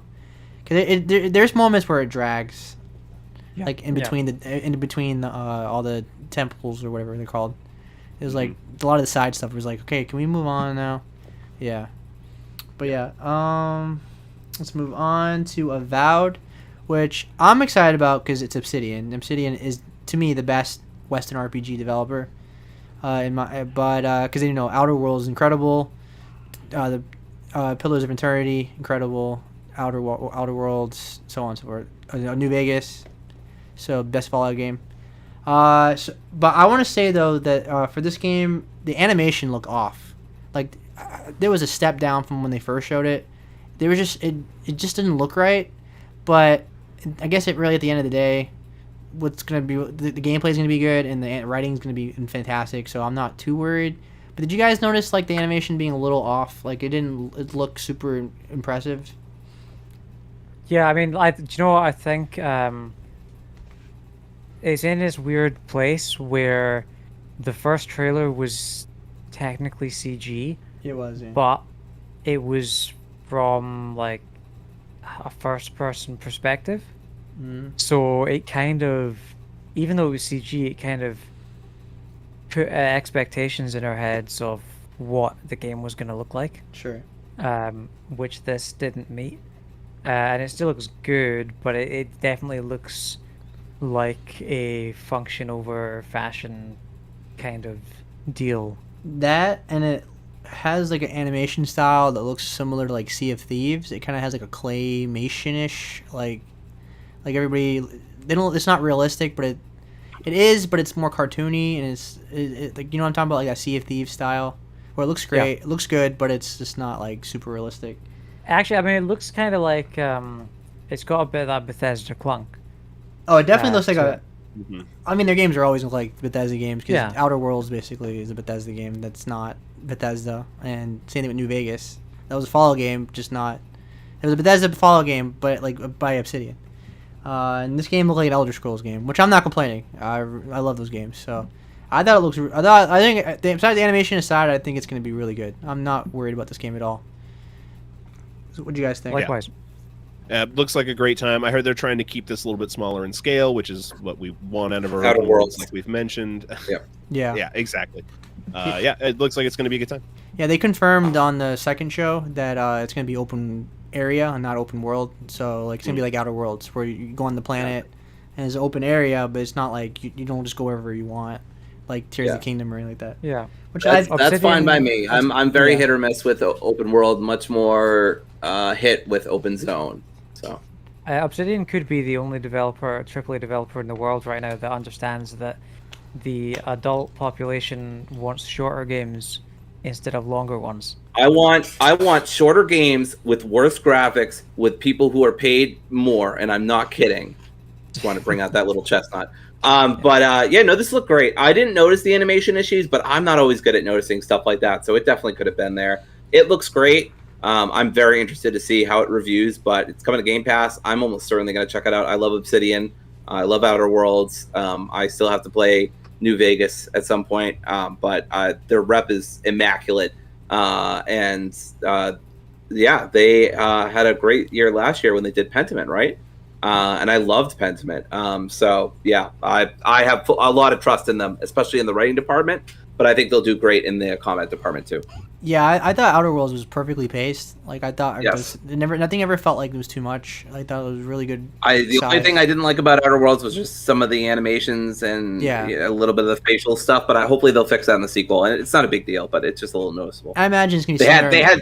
had Skyrim syndrome going on. I'm assuming it's gonna be similar in this game as well. It's probably never gonna be like their strength, obviously. Right, But- and that's okay. fine. That's fine. Yeah. Yeah, it's not a huge deal. It's just something I noticed. That's not important. Gameplay is king, and then performance as well. And I'm sure this game's gonna run very smoothly. So Yes, I have no worries about that. yeah. So, all right, let's move on to Sea of Thieves: The Legend of Monkey Island, which I'm not really interested in, but I thought it was really cool seeing the Monkey Island characters in 3D because I really like Monkey Island. I grew up with it, so it was cool seeing Guybrush in 3D. So what'd you get? I had a bit of a fun moment with this. I was watching it with a friend, and you know, it's obviously Sea of Thieves as soon as the trailer starts. Mhm. But then the Lucasfilm Games logo comes up, Mhm. and we're thinking, Star Wars in Sea of Thieves? That doesn't make any sense. Hang on a second. And then, of course, the logo comes up, The Legend of Monkey Island, and then, oh, that makes sense. It makes perfect sense. Like it's like the does. perfect like combination of two good. I mean, Sea of Thieves is doing really well now. They've really turned it around, and it's just the perfect combination. Like Monkey Island's not like a huge IP, but it's like beloved and like, nostalgic for a lot of people. So it's good for both IPs. Like it puts Monkey Island more on the like more with common people, and also makes Sea of Thieves more popular. So I thought it was a really cool idea to do this. Yeah, but it's nice that they're kind of keeping the crossovers to games that make sense yeah, in a pirate game, as Exactly. opposed to just yeah, going all Fortnite and yeah. having Fast and Furious characters in there. Didn't they do crossover with like Pirates of the Caribbean too? Like They did, Jack yeah, Sparrow? they did. Yeah, Yeah. I think that was like the first big one. yeah. Yeah. But it's not for me though. I do not like Sea Yeah, of Thieves. this makes a ton of sense, but similar to Seb, not for me. I don't care about Seb, either of those series really. I mean, Monkey Island's pretty cult classic. I Yeah. think. It's pretty niche. It is for sure. I'm not really into the point and click, mostly just because of the obscure puzzles. But I know that they've gotten better about that in recent years. But they just have that stigma of having a lot of puzzles and some of them being very obscure. I remember when I played Grim Fandango and I gave that a shot. I still think it's a great game, but some of those puzzles, my God, it was a remastered version too, but the HD version or whatever that came out. Yeah. But yeah, that's a sore point for me. But I don't dislike the point and click genre generally. But yeah, this makes a lot of sense, but not for me. Yeah. Stubbs, do you have any interest in this game? No, we were watching it on the showcase, and the retort was, "Man, we all went back for like, oh man, story content. That'd be fun. That like would bring me into Sea of Thieves." It's like, yeah, we said the same thing when the Pirates of the Caribbean story content dropped, and we played like one session of it before we all deleted it again. I think there's just there's just something about a lack of permanent progression in that game that doesn't keep me coming back to play it. But every time I have sat down to play it with my friends, it's a fine time. But I don't see me diving into it. Yeah. But yeah, it was a cool get. It is at least something that makes sense for a collab in For sure, the definitely. world. Speaking of games that I install and then delete after I played it, Flight Simulator. I mean, So I'm a James- little confused. no offense to James. Yeah, James, your name was on our lips a lot during this. We were like, Yeah. "Who in the fuck is enjoying this?" And Like then the we hardcore- both like said, Yeah. yeah, we both like simultaneously said like your name. Like I didn't happen exactly like that, but that was basically the crux of the whole thing. Yeah, no, I'm you know what, I'm a little confused about this though, because it's like Is it a new game? It seems like they're kind of positioning it as a new game. I don't think it's a new game, but I think it's like so much extra stuff in the base game now. You can do search and rescue and cargo transport and air ambulances, and you can do rescue missions and agricultural aviation flybys. I've read skydiving aviation. You can do construction jobs in the air. I know all that that Brian likes some of the simulation stuff. I did some of the snow. What was that one called? The one, the snow truck. Runner. Snow Runner. Yeah. So I didn't a snow truck. I couldn't remember. Yeah, and I think Powers. there was something there that, like, yeah, I probably would download that and have a fun time messing around with that for a little bit, but I wonder how much those are just, like, scenarios you can take part in and how much there's, like, progression behind it. Because the reason I put so much time into SnowRunner is there's this progression structure behind it that pushes you to grow, and as you're getting new stuff, the difficulty is scaling up. And I don't know that that's going to be here in Flight Sim. That was my, like, critique of it in the moment. James, was there any progression in that game? I just remember you're just jumping into the world and then you do whatever you want. Pretty much. That's pretty much it. There's no, like, it's not really gamified. And just to be clear, by the way, in case anyone is unaware, the reason they both were saying my name while watching this is not because I'm like a big flight simulator guy. I'm not at all in the slightest. I call this game Microsoft Photography Simulator. Yeah. Because that's what I use it as. But I never thought that one of the most exciting parts of the Xbox Showcase would be finding out that I'll be able to assemble telephone towers in a video game. But here we are. It's just that I'm more of an arcadey fan. Like I don't like simulation games personally. I played plenty of them, but yeah, I don't. These games are for like the people that like actually love to pilot and like have like a love of that stuff. And this game is. I mean, even though it doesn't appeal to me, to its credit, like probably the most realistic game I've ever seen. Like I was blown away just like flying around my actual city. And like how accurate everything was, like it was like spot on. I mean, all of us flew over our house. That's the first thing we do. But like it was just incredible, like everything being in real time, and like you can fly across the world, and then it's like you're actually in nighttime, and because in real time it's nighttime over there, and it was mind blowing, like how good it was. But and you know, like yeah, some of the shots, like I mean. The Flight Simulator 2020 always has these incredible trailers, and like some of the shots in this one, like Jesus Christ, you've got this like plane flying over towards this tornado. I don't know if like such detailed tornadoes were a thing already in the game. I don't remember. I never found any. Yeah. But yeah, I mean Jesus, and like hot air balloons. You've got this shot of, like all the hot air balloons, and that just rows of animals moving through. The jungle or whatever it is. Yeah. And yeah, man, it looks so good. But it was a pain in the ass to install, like, because it would take so long. And then for me, it was like I played it for like an hour or two. I was like, oh wow, all these cool shots, and then I was kind of like done with it. I feel like it's just not for me. So that's why I said that like it's a kind of a game that like I'll install it, try it out. Be really impressed, but nothing beyond that.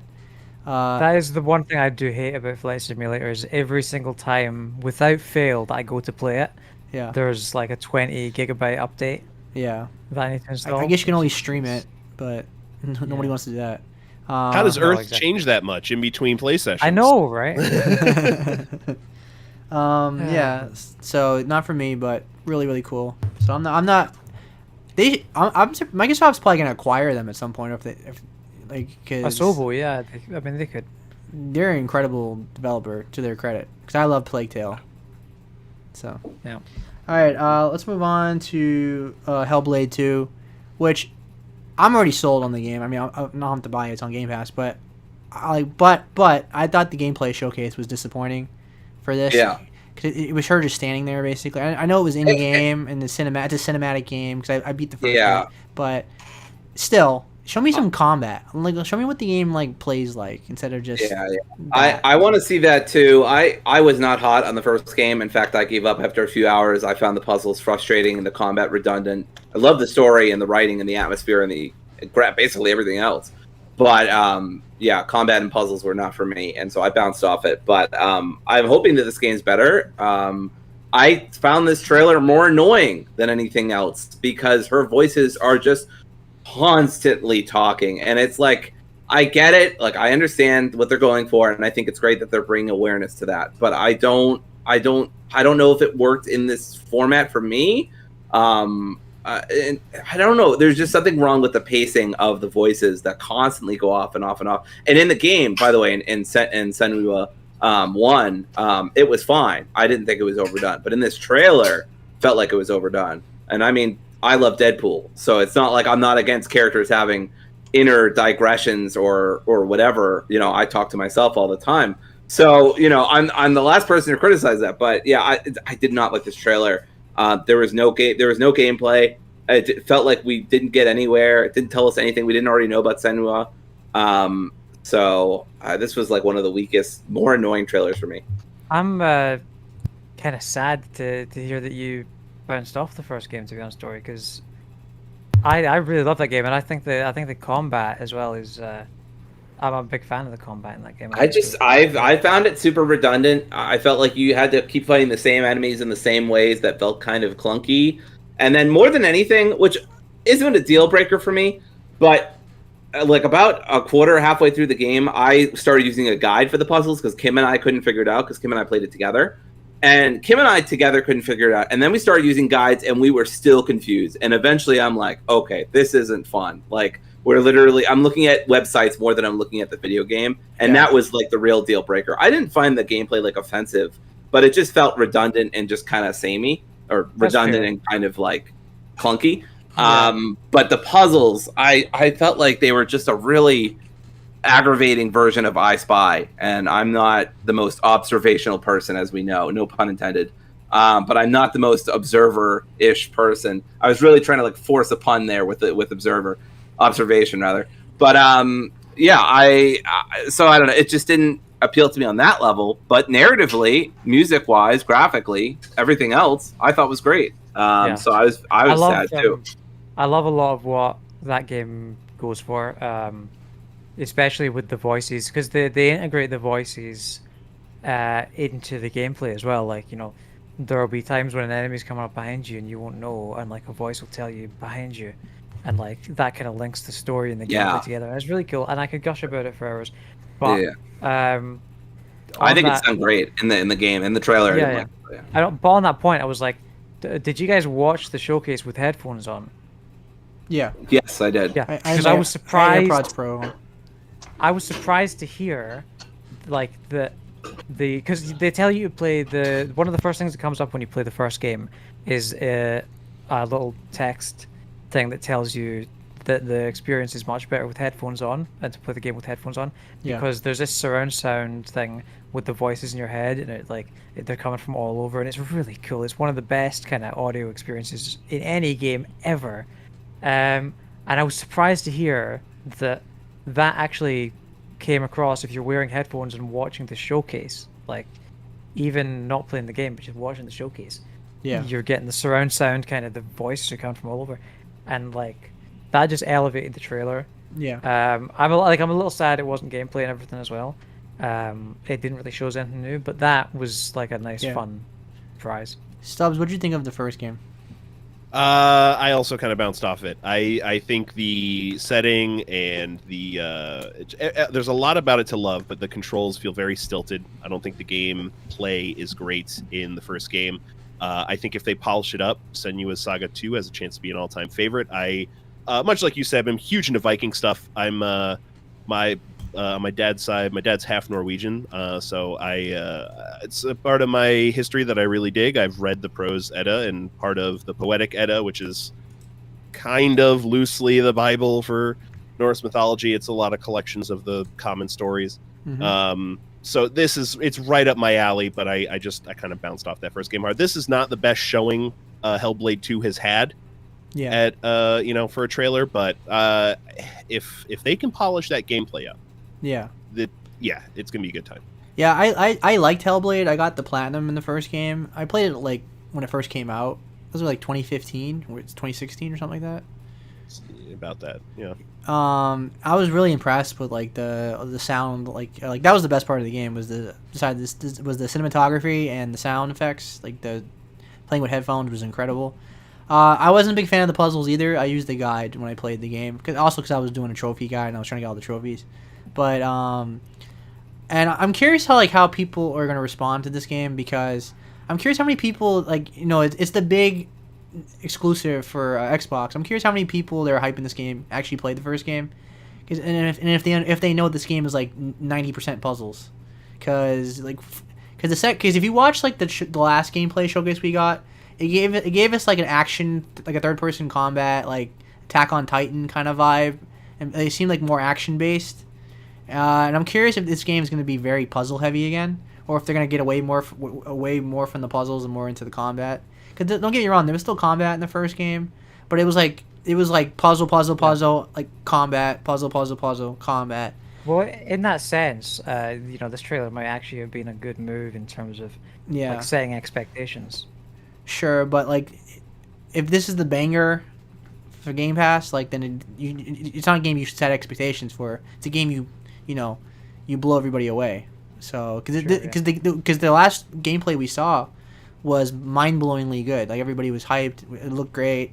So I'm not saying don't do puzzles. I'm just saying don't do like 90% puzzles again. I feel like that was because I think people forget like how many puzzles are in that game, and a lot of people bounced off that game. Like I remember people not being into this game.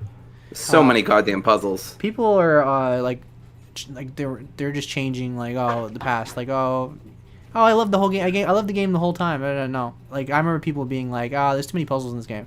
I'm not having fun. So yeah, not me, man. I mean, I never had an issue with the puzzles in that game, to be honest. I thought it was... Some of them were just really confusing with the visuals. It just like some of them just made no sense to me. I'm a visual person, but I was like, what? And I followed when I followed a guy, I was confused. I think I found the puzzles inoffensive, but I think the combat really outshined the puzzles for me, because the combat was so satisfying. I like the combat. That's what I'm saying. I hope this game, the sequel, does more combat than puzzles, because the first game was all puzzles. It was a puzzle game with combat in it. And the second game needs to have more of a casual appeal, I think, and have more combat with puzzles sprinkled in, like maybe like Uncharted. Uncharted has a lot of puzzles, but it's never like puzzle. Those are the weak parts of the game, though. So yeah, what I want from this game is more kind of things that you wouldn't expect, that like you don't get in other games, and like ways that it blends the narrative with the gameplay and stuff. Because and this is kind of a spoiler for the first game, so I'll give a warning. It's not really a spoiler, but it's like kind of but you don't want to know if you're gonna play the game anyway. Right. But like it does this really cool thing, and you guys probably already know about this, where it's like it tells you at the beginning that the game has permadeath, and like it tells you like there's a rot on your arm, and if the rot reaches your body, you're that's it, game over. You need to restart. Yes. But that's actually a lie. It's actually not true. And it's like it's just one of those. It's like the voices in your head lying to you, and it's like it's just reinforcing that like narrative point where it's like you don't want to trust what I thought that was so cool. I thought that was such a cool little thing. I knew about that before I started playing. I thought that was awesome. That actually affected me, because I was like trying to get the platinum. I'm like, I don't want to play this again for the platinum, because I died and I had a permadeath, and I was like, that was in the back of my head my entire playthrough. Oh my god, do I have to replay this game again if I screw this up? Yeah. So I actually had to like cloud save, just in case I screw anything up. So it was effective. It was effective. Yeah, it got me as well. I was terrified of dying the whole time. Which was great. Now also, it looks like she was in a cave, but like the cave had like it was moving, so I guess she was eaten by something. I guess she's like a giant monster or something. It kind of reminded me of like Monstro in Kingdom Hearts or Pinocchio. Like she got eaten by some giant monster thing. All right, Could be a lot of things. let's move on to Like a Dragon: Infinite Wealth, which I'm super excited about. Did anyone else beat the first game? I haven't beaten it. I want to play Like a Dragon, but I keep putting it off because it's a time investment. And the Yakuza games are kind of long. But I'm working my way up to it. But this had one of the best trailers of the whole like season of gaming or whatever you want to call it. I love it's called Summer Showcase or whatever. It's not even technically summer. But anyway, I digress. Yeah, this ruled. This was awesome. This was very simple, very dumb, very anime, very Yakuza. I loved it. Yeah. I'm watching it now. I love the bit where he starts walking and the crab moves with him. Mhm. Yeah. I'm super He's excited got about. crabs. I'm super excited about this game. I beat the first game and I beat most of the Yakuza games. I'm finishing the series up before this game comes out, and it looks unique because in the fact that like the setting's totally different. It's in America. Everybody was speaking English. I think it's Hawaii or it's gonna be something like that. Yes, it's confirmed to be in Hawaii, I believe. Okay. Okay. And I think it's a cool idea because we never got that before in this series. Like you got We never get Yakuza games in the States. I mean, we get them in the States, but you know what I mean. We never get them set in the States, Yeah. which is really cool. because you do get Americans in the Yakuza games and they speak English. Yes. But yeah, it's a cool idea, and Ichiban is such an awesome character. I like. Obviously, Kiryu is the best, but Ichiban was like he's a really likable person, really likable character. Did you guys watch the showcase for Yakuza? I know Dory. Yes. No, I didn't I realize did. that was on already.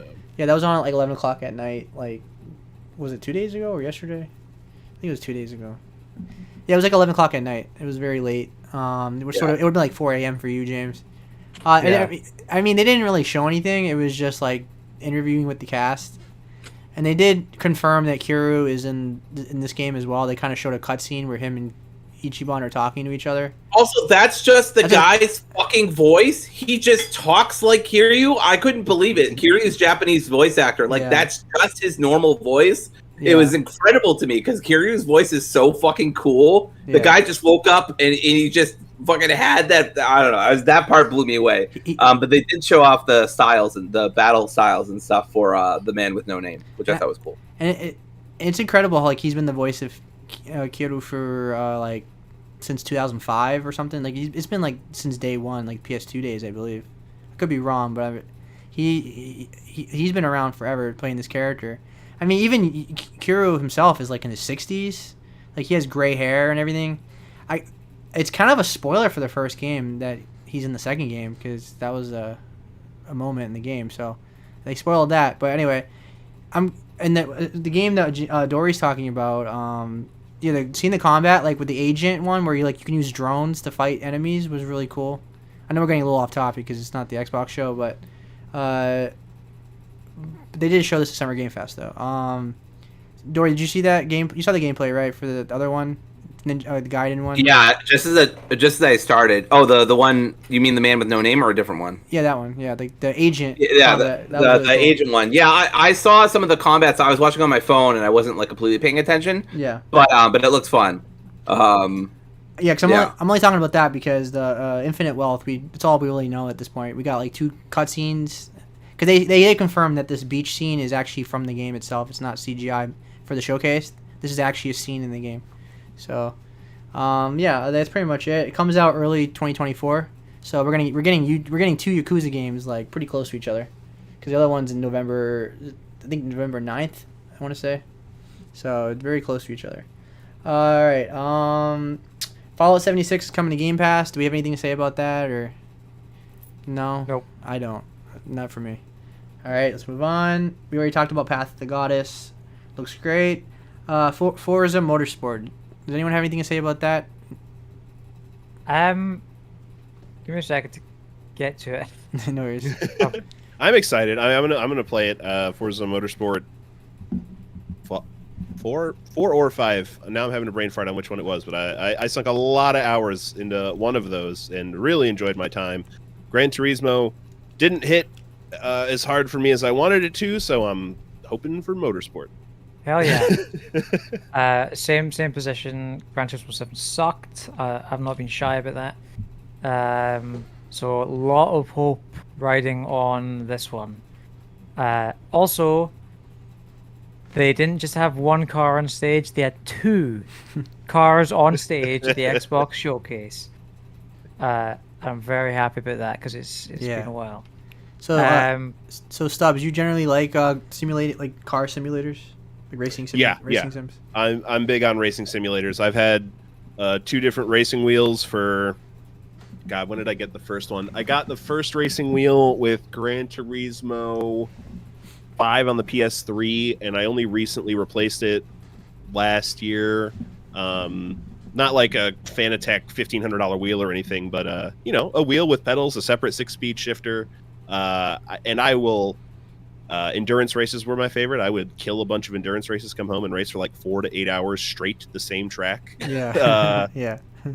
So that's my jam. And I enjoyed Horizon, but it was a little too arcadey for me. I'm excited to get to the more simulator, realistic motorsport person. Wait, you're telling me you didn't like Aloy when she hit the arcades? That's what you're telling me? Horizon.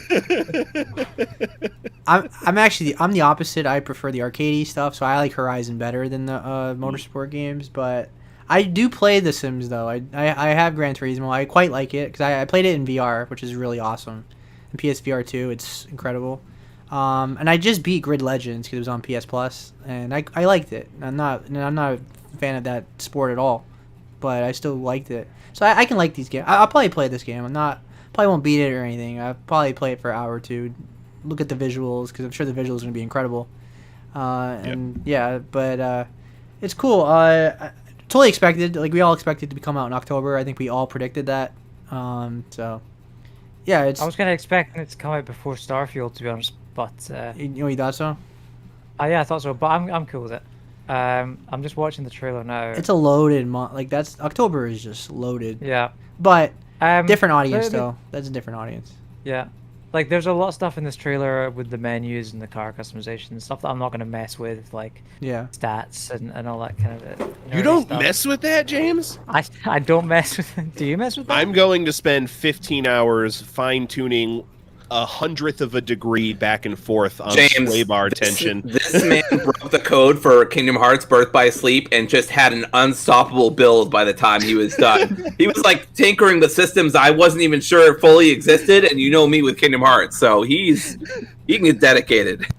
All right, I understand. More power to you. I'm glad for you then, Ryan, that they showed off some of that customization because it does look good, right? Yeah. I'm always most excited to see the menu when they're releasing a new racing game. Like, I want to see what that customization screen looks like. I want to see what the upgrade screen looks like. What are my options? Like, that's the most important thing for me. So when Kingdom Hearts 4 comes out, we're gonna bring you on and we can get really into the details of the stats, like strategies. We'll get really technical. Yeah. Yeah. I mean, I look. I'll mess with spoilers and engine swaps and body kits and stuff, but I'm not gonna like adjust the camber and all that's kind of ride height and so on. Not only will I do that, but I'll make like 6 different presets for different tracks for the same car. I never did it myself, but like I remember my dad and his friends were really into that. Like in 2004 or 5, there was like this NASCAR game on PC when you can like have custom builds with like Goku on the cover, like on the car and stuff, and people were really into that. And like people were spending hours and hours and hours designing cars. So I know there's a huge audience. I don't know if there's a huge audience, but it's a pretty strong audience like they'll spend hours doing that. So this game has a strong audience. Absolutely. But I didn't pay much attention. I obviously didn't pay enough attention to it when it was on. But I'm watching the trailer again now, and there's a shot of a bunch of cars steaming up Radion and Eau Rouge at Spa. Yeah. And like at sunset, and Jesus Christ, I can't wait to do that. Nice. Like I don't think you can even do that in Gran Turismo. I don't think Spa is in Gran Turismo, is it? No, I don't think it is in 7. Well, there you go. Yeah. There you go. Already better. All right. Let's move on to Overwatch 2 Invasion. James, you have the. Do you play Overwatch, Stubs? I know of didn't. I only give the thumbs down because they're finally coming out with the story stuff, and they're going to charge people for it more. Yeah. Yep. Like, that's so ridiculous. I have zero interest in Overwatch 2 now. I'm not anti. I have a huge history with not Diablo, but not just have Blizzard in general, but Overwatch never clicked with me, so I just have no interest in Overwatch. I like the characters. That's about it. Yeah, I mean, I've been a huge Overwatch fan since like 2016. Yeah. But this is the first time I've ever seen an Overwatch trailer and thought, I just don't care. Yeah. I just I'm out. Yeah. They've killed it for me. So yeah, I don't really have anything to say on this because Gotcha. I'm not going to play it. Yeah, I'm a Warcraft Diablo fan, so Overwatch was just like, I'm kind of tired of first person shooters being like the mainstream big game, so it just never really clicked with me. Not that the first game was bad, but I just feel like the second game is just like there's like no reason for it to exist. It just feels like, especially now, yeah. Especially now, because I thought the big selling point with this game was the PvE. Like I thought like Overwatch 2 was gonna be awesome because like they're gonna finally invest in like developing all the characters because the cutscene movies they did for all the characters were awesome. Like I would totally dig a movie, but like what's the point of this game now? Like really, just make money. That's like basically my investment in the series is now going to start and end at the cinematics, and that is it. Yeah. All right. Let's move on to Persona 5 Tactica, which I'm kind of digging. I like strategy games if they're good. I guess it kind of gave me some XCOM vibes, I guess, with like chibi look. Like everybody has like they're like little kid versions, and I don't know if it's like canon. I don't know if it's like a sequel to Persona 5, but it looks like there's new characters and stuff. Obviously it's not exclusive. It's on PS5 and Switch as well. But I'm digging it. I don't know if I'll buy it day one, but I thought it looked really cool. What'd you guys think of it? I can see myself completing this one maybe like it's the problem. I'm gonna pick it up. I'll probably pick it up. I enjoy strategy games and I loved what I played at Persona 5, so I'm likely to pick this up and play it. But am I going to be able to beat it in a not ridiculous amount of time? That is the question that remains to be seen. Dory, do you have any interest in this game or? Not really. This was the strategy game you said? Yeah. Yeah, which one was it again? Persona 5 Tactica. Oh, Persona 5. No. I think the soundtrack's a banger, and the graphics are cool. But turn-based isn't really for me, and tactics games aren't really for me. I just generally avoid the Persona series, honestly. Really quick tangent. What's the last like strategy game you genuinely liked? Do you have one? So it's not your genre then, which is fine. It's not really my genre. I was like really thinking. I was like, I tried Civ a few years ago, but I didn't like it. So I was trying to go back in my memory bank. It's not my most. It's not my like. It's probably in my top 5 least favorite genres, but I love some the good ones. I really love. Like I really like Gear Tactics. I love Mario Rabbids, all that. So if this game looks like that, so I'm digging it. I really love Fire Emblem as well. So if this game can do that, capture that kind of energy for me, then I'm definitely getting this game. So we'll see. But yeah, it's either you like this gameplay or you don't. That's basically what it comes down to. And I'm curious like what the story's going to be. If like there's going to be like I said, is it going to be a sequel? Is it going to be a whole story to it, or just going to be like here's the gameplay, have fun? Like because obviously Mario Rabbids doesn't really have a major story. It's just like okay, something's attacking, go fight the attacker, and team up with Rabbids. James, did you have any interest in this game or? No, not really. I'm glad it exists. Yeah.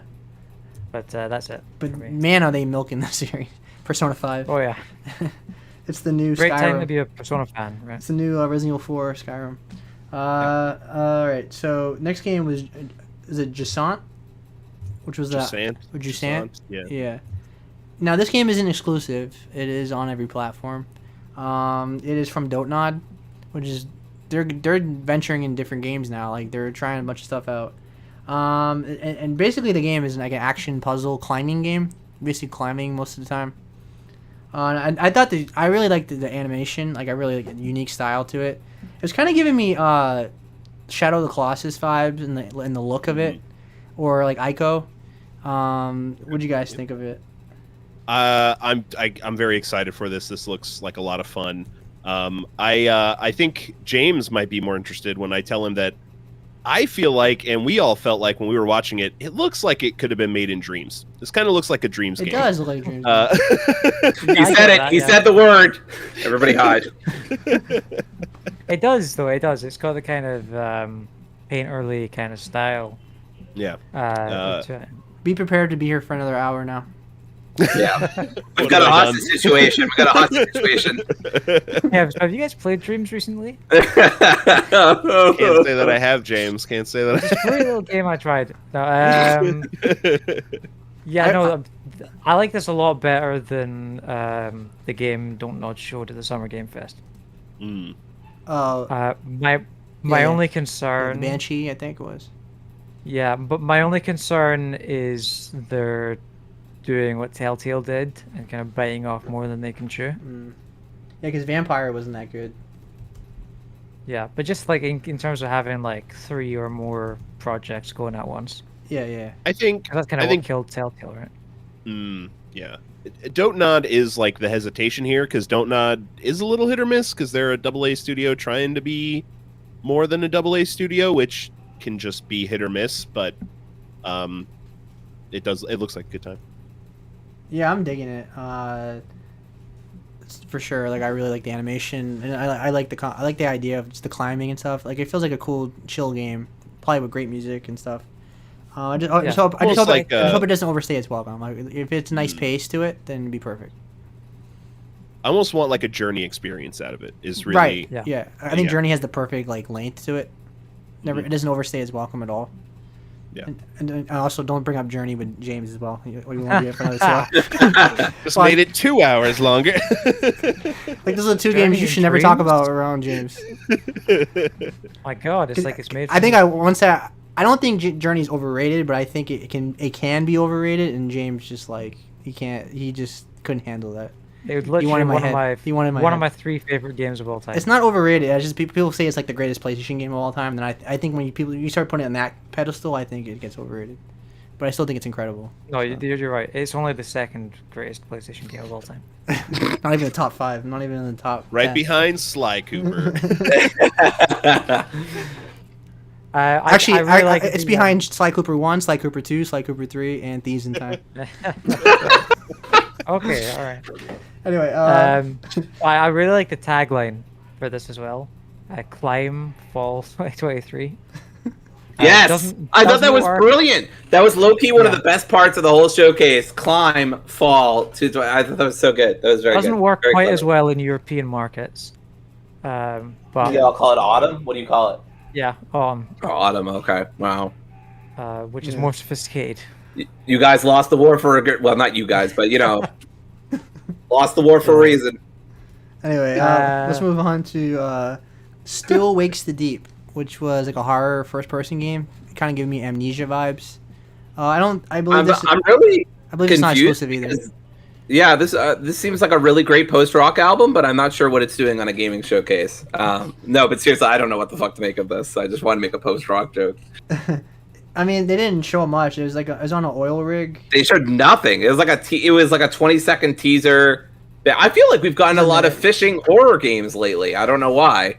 So apparently, but we got like the one that was like Cthulhu based, and then we got like another one with like the ruined boat or something. I don't know. I feel like there's been a lot lately. Yeah, Dredge was so good. Yeah, Dredge.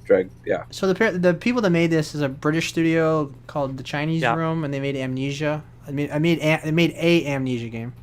I think they're probably best known for Everybody's Gone to the Rapture. Did you guys play that? Yeah, I have the platinum. I've heard of it. I have the platinum. I've heard of it. I didn't care for it. It was very boring. No, I didn't either. It was kind of. I love that you said I have the platinum. Didn't care for it though. I invested all this time and effort. Oh, to be fair, the platinum was like 2-3 hours, and not even. That's fair. That's fair. It's so funny out of context if you don't know that. Because I like those first-person narrative games. They're not for everybody, but I like just the walking around, the Like, Yeah. oh, was it what was that game? Home something home, where you walk around the mansion or whatever the house. Uh, Oh my god. uh, Or that oh and, God. and Edith Finch and all that. I like those kind of games. Yes, you were Edith talking about Finch. Yeah. One of the best. Gone One of Home. the Are you best. talking about Gone Home? Is it Gone Home's so good too. Was it Gone Home? I played Gone Maybe. Home's Gone Home's the Um, one that's set in the '90s with the really great twist at the end. I Yeah, get the- Gone Home and Grow Home mixed up constantly. Right, yeah. But fuck Gone Yeah, is Gone Gone Home. Yeah, Gone Gone Home. Home's Gone the Home. Ubisoft one with the robot. Gone Home. Mhm. I think like she was like she was in a gay relationship or something like that. Was that the? Yes. Yeah. Yeah, she was a lesbian, I believe. Yeah. But I really like that. But this game every- takes place in Scotland, so there you go. Nice. With this- That's this- exciting. I love Scotland. Yeah. This new one. Yeah, it takes place in an oil rig off the coast of Scotland in 1975. Wow. That is such a specific setting. I love it. I Yeah. think you're contractually obligated to play this now, James. Yeah. It's a British studio too, so support the devs. Because Brits and Scots are all the same, right? Right, Right, James? William Wallace is I rolling mean, in his you're in the grave. UK until otherwise. You're in the UK, so they're all the same. Well, now I need to check. He's still where's British, the- even if you won't admit it. where's the Chinese room located? I love. By the way, the Chinese room is a reference to a philosophical experiment with AI, which is very cool. So I just want to point out that little philosophy tidbit. I got my master's in something. Use Hang on. use it for good use. Obscure video Yeah, game that's right. references. obscure video game references. Let's go. Can I Take- just take a class? Teach a class with that. The Chinese. I've just looked it up, and the Chinese room is located in Portsmouth, which is literally as far Yeah. south in England as you can get. Mhm. So I'm not contractually obligated to play this game. No, is this one even on Game Pass? Oh yeah, it is. Yeah, it is. I assume all of them are, but sometimes they're not. All right, let's move on to Dungeons of Hinterberg. Which Yeah, this looked cool. This looked really cool. Yeah, I was really digging. It was like a mix of like cell shade and rotoscope. Yes, animation. this looks so cool. Yeah. I don't know like how I feel about dungeon crawlers, but the animation is so good. And I just love like kind of the aesthetic that it's going on that it has going for it. So I'm hoping for good reviews. It looks great. Well, I don't even It think could definitely give me a Sable vibe. Yeah, give me a Sable vibe, but I don't think it's a dungeon crawl. It looked like a third-person action game, like the. Oh, yeah, maybe it was just a hack and slash, It was I like don't know. behind, yeah, it was like a hack and slash, like behind her back. And there's like, I mean, actually, you know what? This game's like a combination of like different genres, because there's parts where like it's side-scrolling, and then there's other parts where it's like a dungeon crawler, and other Yeah, parts. and I mean it's literally Dungeons of Hinterberg, so that's why I thought it was Yeah. a dungeon crawler. So this game has like a cool mix of different genres, because it even has like kind of like the Hellblade style, and then there's like a puzzle where like the ground shit like changes and stuff. So I thought it looked really cool. This is the kind of game I really dig. So I was really into this. I'm not sure if it's exclusive or not. I believe it's only on PC and Xbox, but yeah, I thought it looked really cool. What do you guys think? 2 thumbs up. I'm very Yeah. interested, and if it gets good reviews, I'll definitely check it out. Yeah, if it's on Game Pass, then definitely check it out. Yeah. I'll probably check it out through Game Pass, but I'm not promising anything. The art style of Sable does something to me that like it gives me some motion sickness that I don't experience at any other time in my life. I Yeah. love the way this game looks in stills, but the same thing, just watching the trailer, like my stomach starts to get a little wishy-washy. I can see so that. Yeah. I don't know that I could play it for long periods of time, but the game, it looks like a fun. The gameplay looks fun. Yeah, it looks like a cinematic game in like a AA space, because it has a lot of like big elements to it. All right, James, do you have any interest in this? Yeah, Before I move on. yeah. It looks really fun. Just echoing what everyone else has said. Gotcha. All right, okay, Cyberpunk, the Phantom Liberty. You guys interested in this? I do not give a shit. I'm interested more because like they're changing everything about the game with this update. Like it'll be cool to see whatever the new story content is, but they're changing leveling, they're changing the wanted system. They're like it's a Yeah, complete from what I overhaul. hear, this is more than a DLC is. As much as I don't really like CD Projekt Red anymore as a company, I do like this. This is a big update. I think DLC is honestly underselling it. This really feels like Cyberpunk 2.0 at this point. I mean, they they have been hacking away at this game for a while in terms of improving it and making it better, which I appreciate. I mean, I think the game should have just been released like that to begin with, but that's a whole another discussion. I think this is going to be a No Man's Sky situation. I think this is really going to already a lot of people already liked Cyberpunk, and I think this will just increase it, make it even better. Yeah, I think that moment already happened. I think because when it got so popular on Steam, and then Edge Runners came out and all that, so it's had a huge comeback. I mean, for sure. I mean, CD Projekt Red is a quality developer. I mean, the fact that just to be so poor at launch like that was just so like, it felt like in a way. It's kind of weird to say they felt like out of character because like really everybody loves them because of one game.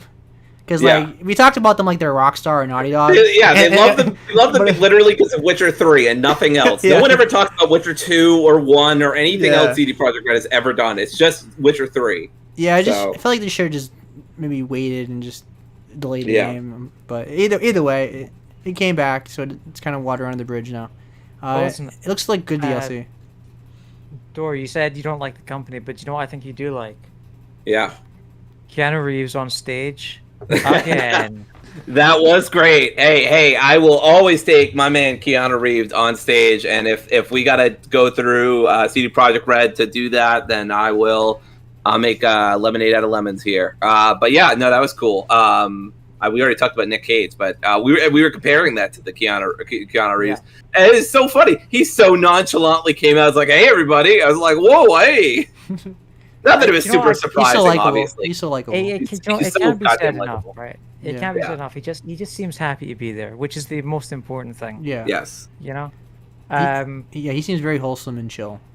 Yeah, and I don't know how much they were paying him to be here, but like, you couldn't like, for all we know, they didn't pay him anything, and he was just here. I just think like, we actually gave up the whole showcase studio for him to be here, and I was like, this is just where I live now. This is gonna be cool. It's gonna be fun. Let's do it. He's a major character in the whole game, so it's not like of course. That's what I was gonna say. I shouldn't have been surprised that they had him there, but I was still like, whoa, that's cool. Yeah, it was cool.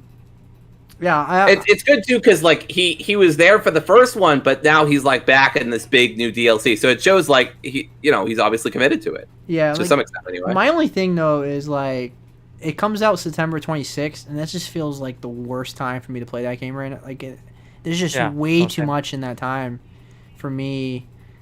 That game is something like you have to shut everything down and play that for like a month straight. Like I don't know how big this DLC is, but I imagine it's quite big. So it will be, which is why I don't think I'll be playing it at launch. Yeah, like I feel like that's something I can play like next year when I have some free time away from everything else. Because 2024 looks pretty strong right now still, but not like 2023 loaded. Like 2023 is just like one of those legendary years where I can't keep up. Yeah. Mm-hmm. Plus, I mean, I watched Hobbs and Shaw earlier today, so I'm all set for my fix of Idris Elba at the moment. Well. Are you gonna play this day one, Stubs? No, but probably before the end of the year. I'll probably find time for it in that December area. Right. That's a perfect time to play this. Yeah. Yeah. Or catch up in any game really. Like that's the perfect time. Yeah. All right. Do you guys have anything to say about City Skylines? Or no. Yeah, they've never been for me. One game that really looked cool was the Metaphor Ray Fantasio, I think it was. Fantasio. Can we rate this name? Can we rate the name of this game? Because it's like 2 out of 10, right? That's. This is some Square Enix bullshit. I'm so used to Japanese titles that I don't even bat. I love anime bullshit, but this is some Square Enix bullshit. 358 over 2 days divided by 5. Absolutely. Yeah. Dream drop distance for the name, but like 8 out of 10 for the logo. It's a nice logo. 9 and 10 out of 10 for that UI because that was gorgeous. Yeah. This game looks amazing. Now people are wondering if it was exclusive, but it's confirmed that it's on every platform as well. And yeah, it looks incredible. Like I don't know what kind of gameplay it is because they didn't really show gameplay. It was like so many quick edits. Like I'm assuming it's turn based and it's gonna be like Persona because it's the people that made Persona 3, 4, and 5. But the UI is like I can't really tell if it's an action or more of a turn based thing. The UI is like identical to Persona. Pretty much. Yeah. I mean, they Oh, mix yeah, some things this up. one. The one that's basically Persona, but it's not Persona. Okay, I remember this one. Yeah. Shin Megami It's I mean, like, it's you know what it's attractive. like? Yeah. It's like somebody put a Minecraft texture pack on Persona 5. And I thought I was just about to apologize for being reductive, but I guess now I don't have to.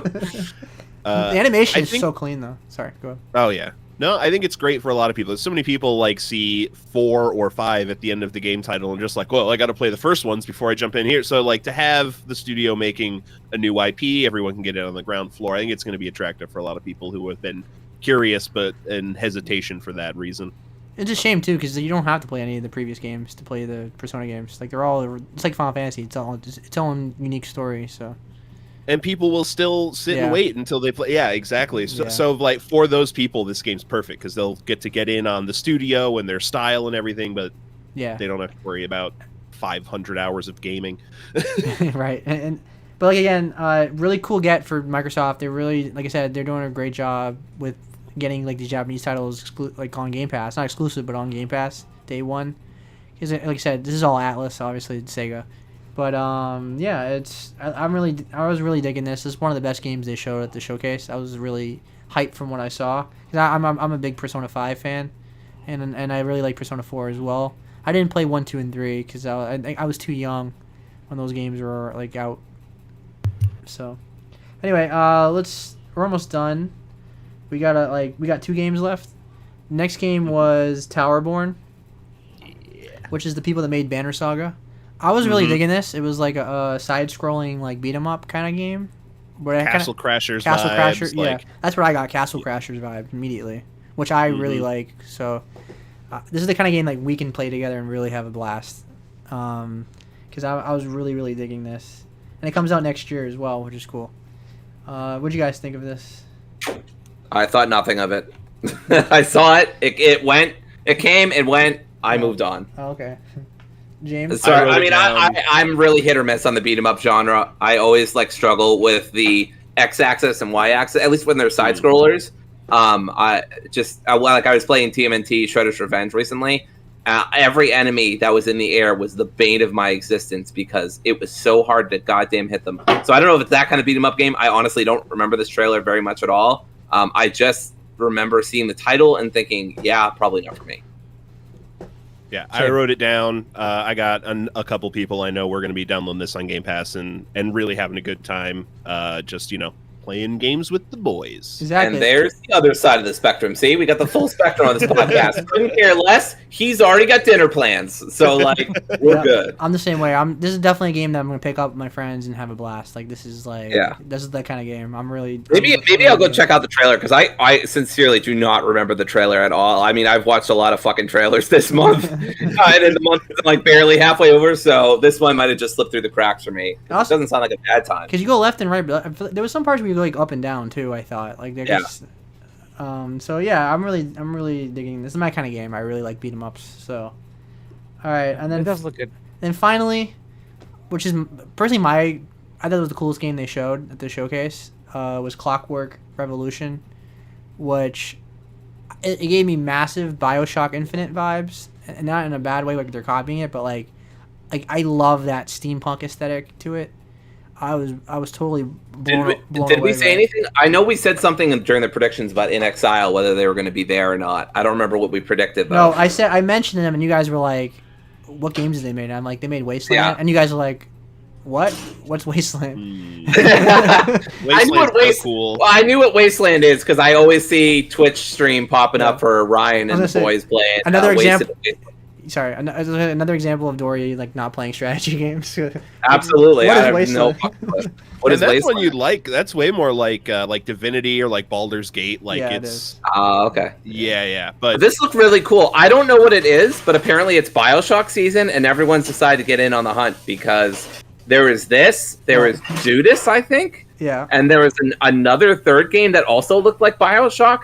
We're getting a lot of stuff that seems like BioShock, which I love. I love BioShock. I love BioShock 1 and 2, and I even love BioShock Infinite. So come at me, haters. I would say Liza P has like the steampunk look to it as well, Yeah. which I'm hyped for. that's what I'm excited for. Yeah, James and I both really liked the demo. I need to play it I have still. some problems with it, like the dodging, but it's still very good. I've heard it's more block focused. Sorry, we're not talking about Liza P. Yeah, yeah, it is very block focused. All right, I'm really digging it. It said we don't have a release date. It says in due time, so whatever that means. 2027, next year. I don't know. I'm It's like a fucking library book in due time. Yeah, it kind of fits like the tone of the game though. But I feel like if I were to predict, I would say 2025 ish, or I don't see it like 3 years away. I think it's gonna be like 2025. Like early. I don't think they'd make an announcement that far out, and if they were confident about next year, they probably would have said 2024. So 2025 feels like a good guess. Yeah, 2020 doesn't. 2020 is just too far away. I mean, this game looked too like deep in. Yeah, for a trailer like the one we got. Yeah, there's too I don't much think it's gameplay. 3 years. Yeah, there's too much. I would say maybe a year or two, honestly. Yeah, if it was just like Metroid Prime 4, it was just like a logo, then yeah, maybe it's probably like 3-4 years away. But this game had so much already in it. So yeah, hopefully it's not like Atomic Heart where it's like really cool aesthetic and I was digging the visuals, and then the game itself I didn't really care for. So hopefully it's not that good. On the other side of things, I love the aesthetic and the gameplay, but the story was garbage. So Yeah. you know, but that's where I bring up if I had my hat, this is where I put on my Dum Dum Club and say dumb games are sometimes good, actually. Right. So that wraps it all up. So pretty much we all agree that like this is the best showcase by far. Probably one of the best showcase Xbox has ever done. I think it was a very good. Like it wasn't perfect. I wish they showed some more combat in some spots, and we didn't get a lot of release dates in a lot of spots too, or it was very vague, or they. Yeah. So I would have liked that a little more. Yeah. I wish there was a real one more thing. That was my biggest disappointment. I was waiting for that. I thought like they didn't do anything. I thought they were going to do a one more thing or something, but they didn't. Phil came out and gave us a consolation one more thing. He's like, here's the one more thing you've been waiting for. Redfall, 60 frames per second. Yeah. They literally gave us a consolation. Here's the one more thing. Oh, it's the thing that we already told you about. Let's talk about Starfield, which we got like 30 minutes of, which was obviously the game of the entire Summer Game Fest. Like we got everything we needed to see. We got more than 30. We got like 40. We got like 40 minutes of this. Like this was almost as long as the entire rest of the showcase. Yeah, nearly. I'm so excited. Shipbuilding, the exploration, combat looks so much sharper than it has any other time we've seen this game. The gunplay looks really crisp, which is weird to say about a Bethesda game. Yeah, that's like the surprise for me is like because I love Bethesda games and I have a huge history with them, but like obviously they're not the best with the performance. Why this game? Like I know people are upset because it's not 60 frames and that's everybody's bitching about it on Twitter, but I understand why, and like they're going for the fidelity obviously, and it's a huge game. So I've never been like the guy that gets upset over games not being 60. I think 60 should be the standard, but I don't like get upset if it's not. But I think they cleaned up this game a lot since last year. So yeah. I'm so glad they delayed it. Like what we got to see at this showcase proves that the delay was worth it. Like I just remember in my reaction to the what was it last year? Was it a year ago that they showed it? Yeah. Yeah, just like compare my reaction seeing it then. I remember thinking, this is kind of a letdown. This just looks like Fallout in space, And then, like you were saying, seeing it now, the gameplay, the gunplay, and everything like looks really nice. Like they've clearly improved a lot of stuff here.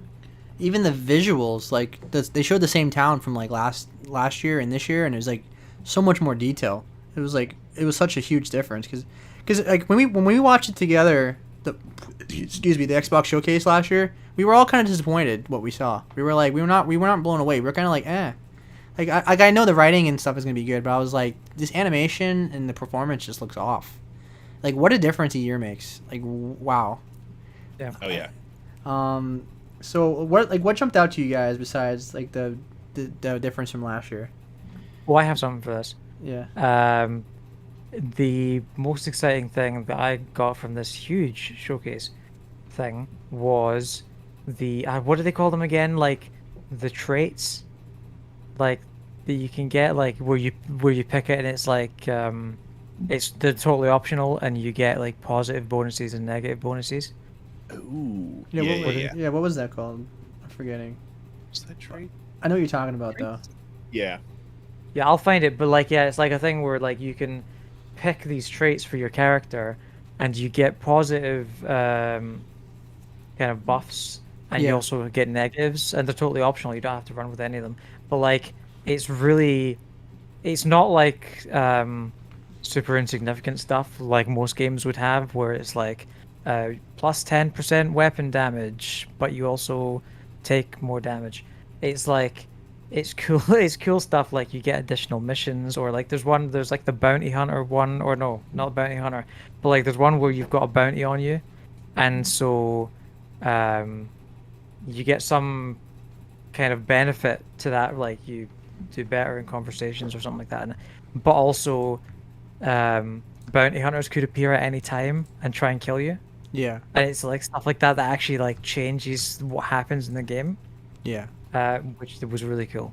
Yeah, they are just called traits. Some of them are actually. PC Gamer has a good list of some, and they really do look like interesting things that are really gonna. I can't wait to play as an introvert, where you get an endurance buff while you're adventuring alone. Interesting. Yeah. See, when I played these games, every Bethesda game I played, I always roll a charisma build. So I'm always like the extrovert, always persuade everybody to get out of things. That I love playing that style, so I'll probably do the same. I'm assuming they have that in this game as well. But So yeah, I mean, it sounds like you're going to take the empath and extrovert traits, where you'll get. So if you do things your companions like, they're going to get a buff to combat effectiveness, and you will use less endurance when adventuring with human companions as opposed to alone. awesome, yeah, because that's how I am in real life as well. So I always like that play style. Like the companion thing looked really cool too. Like it looked really in detail with the companions. Like, can you have like relationships in that with them? Like, is that confirmed? There was definitely sex, right? Sex was not just implied. They talked about sexy times. I don't know if it's with your companions, Yeah, but like That's- Mass Effect how do you- stuff. Yeah. how do you feel about That's- like? Wouldn't that be a the- first for a Bethesda game? Ooh, would it? I think so. Yeah. Pretty much. Yeah, pretty much. Yeah. Like the only thing was like Mass Effect and like Fable. They really did the big ones. Yeah. Like I don't remember Bethesda ever doing anything like I that. don't think- I You don't can, think they like- had sex. Yeah, you can like kiss them and stuff, but I don't remember like anything beyond that. So I guess there's marriage in Skyrim, which implies, but you know. Yeah. I didn't know that. How do you feel about like setting up bases across planets and stuff? I think it's a really cool idea. I'm just curious how well the planets are going to be. Like, is it going to be like No Man's Sky, where it was like, well, early No Man's Sky, where it was like everything like shit and the monsters look like very boring and bland. So, is it? I need to see like actual more of that before I can say. But for the concept itself sounds really cool because like I play Star Wars Galaxies, like I mentioned earlier. In Star Wars Galaxies, you can go on planets and establish when your guild can build towns anywhere on the planet. Everybody had our own like little town, and that was really like ahead of its time. So if you can do something like that, and, like multiplayer as well, like that'd be incredible. If you can just establish your own little base and with your friends, Yeah. like that would be so sweet. Which I feel like this game could do that. Like if there's any game that can do that, it'd be this one, because like that's the main selling point of this game. I think is just the exploration and the planets and the hugeness of it. So yeah, that concept is really awesome to me. That and the customizing the ships. Like I'm gonna have so much blast just building my own ship. I love that stuff. I can't wait to make so many penis-shaped ships. I just. Austin Powers. What else? Now, like some of the scanning and definitely gave me. I can't help compare it to No Man's Sky. Like with some of it, like when you were like shooting laser at a rock and getting the resources. The obvious comparison. Yeah, that's the obvious comparison. But I don't want to like. That's kind of like a lazy take, I guess. But you can't really do any other way. Yeah, like that looks Well, really one- cool. So What I'm hoping in that is that they've taken the good things from No Man's Sky and ditched all the bad things. The whole 1,000 planets thing does give me pause and concern. But Yes, yeah, because in the Yeah. history of gaming, usually games that were like overly ambitious like that usually disappoint in that regard. Like they usually like say, "Oh my god, this is revolutionary. We're gonna do so much more than any other game," and then it Uh, ends up being like a barren wasteland. I think like I'm fine with there being, hundreds of like there being 1,000 planets and hundreds of them being just empty, Yeah. as long as it's easy to identify the important ones, Hmm. which I'm sure it will be.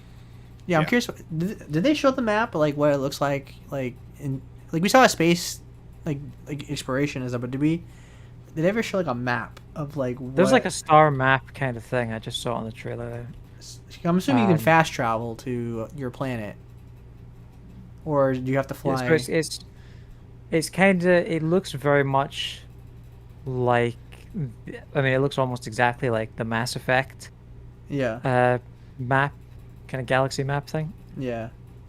Yeah, that's pretty much it. And I didn't see that, but did it have like seamless transition out of the planet? Like in No Man's Sky, you kind of just fly in the sky and you're out of the planet. Did this game? No, I feel like this game had a loading there's screen. some kind of cutscene, or Yeah. yeah, you don't just get to like fly through the atmosphere and land where you want. Which I understand. This game is much yeah. bigger, but Yeah. yeah, I mean, this is my kind of game. I mean, no, I definitely can get burned out if I put like 100 hours into it. Like I'll probably have like a 50-hour cutoff point where I'm kind of like, because I like to play a lot of games, so I kind of like, I'm not a person that plays like one game for the entire year. So it's not entirely my game, but like I can definitely see myself spending at least 50 to 60 hours in this for sure, which I think is a perfect for every I play so many Elder Scroll games and Fallout and everything. I always play like 50 hours in. I feel like I got most of the side quests done, all the main missions done. So I think that's the perfect pace for me. I don't think I can just like I really need. I'm assuming this game's gonna have support for the next 3 to 5 years, right? I mean, they're gonna keep doing a DLC. So Yeah. I'm gonna need like more story content for me to keep playing. Because I can't just like build stuff and then like, okay, here's my town. Now what? So I need a little more than that. But either way, I'm gonna have a really great time with the story. Even last year when I saw like the gameplay and I wasn't like blown away, I'm like the storyline and all that's gonna be great and the music and all that. So even if the game was like an 8 out of 10 kind of a game, not like game of the year contender, I would have been fine. Like I would have really liked this game. So I really like Bethesda. I'm their audience. So I'm totally hyped for this game. Like I said, I have the Starfield controller. I normally don't buy special controllers like that. I usually think it's a gimmick, and like I don't, people like buy like Spider-Man PS4s and stuff. Like I don't do all that. But this is like the one exception. Like it's been like what, 8 years since Fallout 4. So we've been waiting that long for a mainline Bethesda game. So Yeah. I understand the sentiment, Seb. I'm probably gonna drop like 50 or 60 hot hours into this, yeah, and then it's gonna become a background burner game where like when Yeah. nothing else is happening or I'm in the mood, I'll have a Yeah. night where I play a little bit of it. yeah, Because that's how Skyrim was for years. I played really hot and heavy around launch, and then every now and again I go back and I'd have a week or a weekend where I'm in the mood. I want to be exactly. a stealth archer for 12 hours again. Now, I wonder if this is going to be a game where I play it multiple times. Because I know I play Skyrim like on the Switch, on the Xbox, on PS3, on PS4, Mhm. PS5, Mhm. VR. So, PSVR, yep. so am I going to play this game again like on 3 different platforms? Are they going to do the Skyrim and put this on like the next Xbox? Oh my god! If they do that again, Todd Howard will never live it down. It's like if this comes out on 8 different consoles again. You can now play on your smart fridge. You can play on your toaster and your phone. Actually, It really that's actually it really not. does need to, Go ahead. sorry. Go ahead. You had I was gonna say like that's not. It's actually not like crazy for them because like Xbox is all about the cloud gaming and everything. So they definitely could put like this game on like a fridge or like your phone because that's what they're aiming for. Put it on everything. I think to get like Port City, it really needs to be a Skyrim. Like it needs to be a multi-award winning 10 out of 10 success. Yeah. And I mean, do you think it will be? I think it will be in the top 6. nominations for sure. Yeah, oh yeah. Yeah, I think it gets Game of the Year award nominee. I mean, I think Tears of the Kingdom has it on lock. Like, I just don't see anything beating that, just because it's too praised by the media and fans. It's just universally beloved, and it, you know, it had a lot of breakthroughs and then did a lot of innovative things that other games have never really done with the physics and, you know. So Well, you know what? Not to I has it tangent, on lock. but Yeah. what's interesting to me about Tears of the Kingdom is like, I kind of feel like people have already stopped talking about it. No, I still see it on my timeline, but Oh yeah. it's just the natural progression of people. Like, okay, now we're all in the Final Fantasy focus now because it's like next week. Yeah. It's just how hardcore gamers are. But people are. The thing with the Switch is like why Nintendo's so successful is like Nintendo's like the perfect like companion console. So like while we're playing Final Fantasy, let's say you want to take a break, and you just want to like sit in your couch or lay in bed. Oh, okay, now I'm gonna play Tears of the Kingdom for a couple hours, or I want to watch a movie when I'm playing Switch while I'm watching the movie, something like that. Like, so you might not hear about it, but people are putting 100 hours into Tears of the Kingdom for sure. Like that game sold like unbelievable numbers. So, it's just I think I would like. I'm not shit. I wouldn't like. Tears of the Kingdom is probably my game of the year, but I'm just saying like it would be cool like see another game win it, but yeah, it pretty much has it on lock. But I think Starfield's gonna. After what I've seen, I think I'm pretty confident that it's gonna be at least in the high 8s now. Like last year I would have said it was gonna be like low 8s, which is good. Don't get me wrong, but obviously it's not game of the year contender-ish. Now I'm starting to think like, okay, I can see this game being like a 90 or 91. Like I can see this game getting a lot of praise just because of the open world.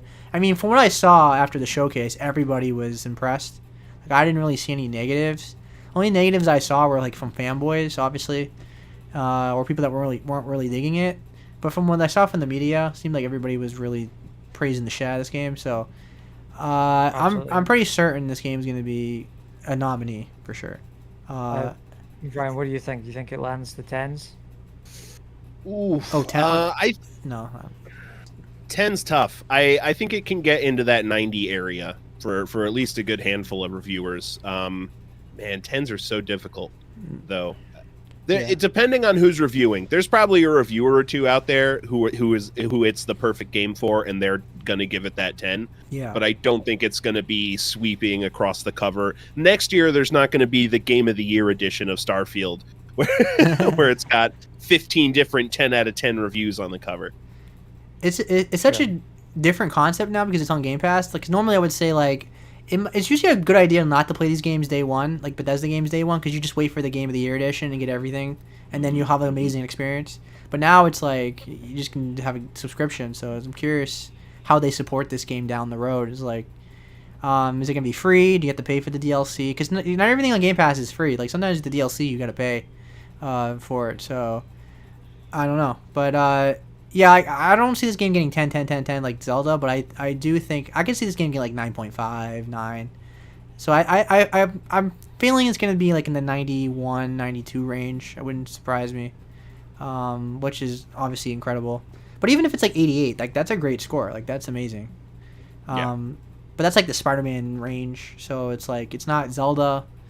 Resident Evil 4 was like early in the 90s. So yeah, but I don't know. It's hard to say. Because it depends on who reviews it. Overrated, so. Oh boy, first Hades and now this. No, I will say after the Tears of the Kingdom, I would be ready for a different kind of Zelda now because these games burn me out after a while because I'm not like one of those people that just likes to just play open world for 70 hours straight. I need like a little more of a structure personally. Yeah. I think like Horizon or God of War, for example, where it's like 25 hours, like perfect pacing for like an open world game. Why like 100 hours though? It's like I'm ready to move on now. So yeah, I think that's my only complaint with Tears of the Kingdom is that it doesn't really feel like it respects the player's time. No, it's just like here you go, and I'm curious like where am I gonna find the time to beat this game by December, because. There's so many games coming out. I'm like, I want to beat Tears of the Kingdom, and like, and they got Final Fantasy next week, and it's like I can't keep up with this year. So, and then I'll be working again in August. So it's like, I don't know where I'm gonna find the time, so I'll figure it out. I guess I have to Better sacrifice. cram it into the summer. Exactly.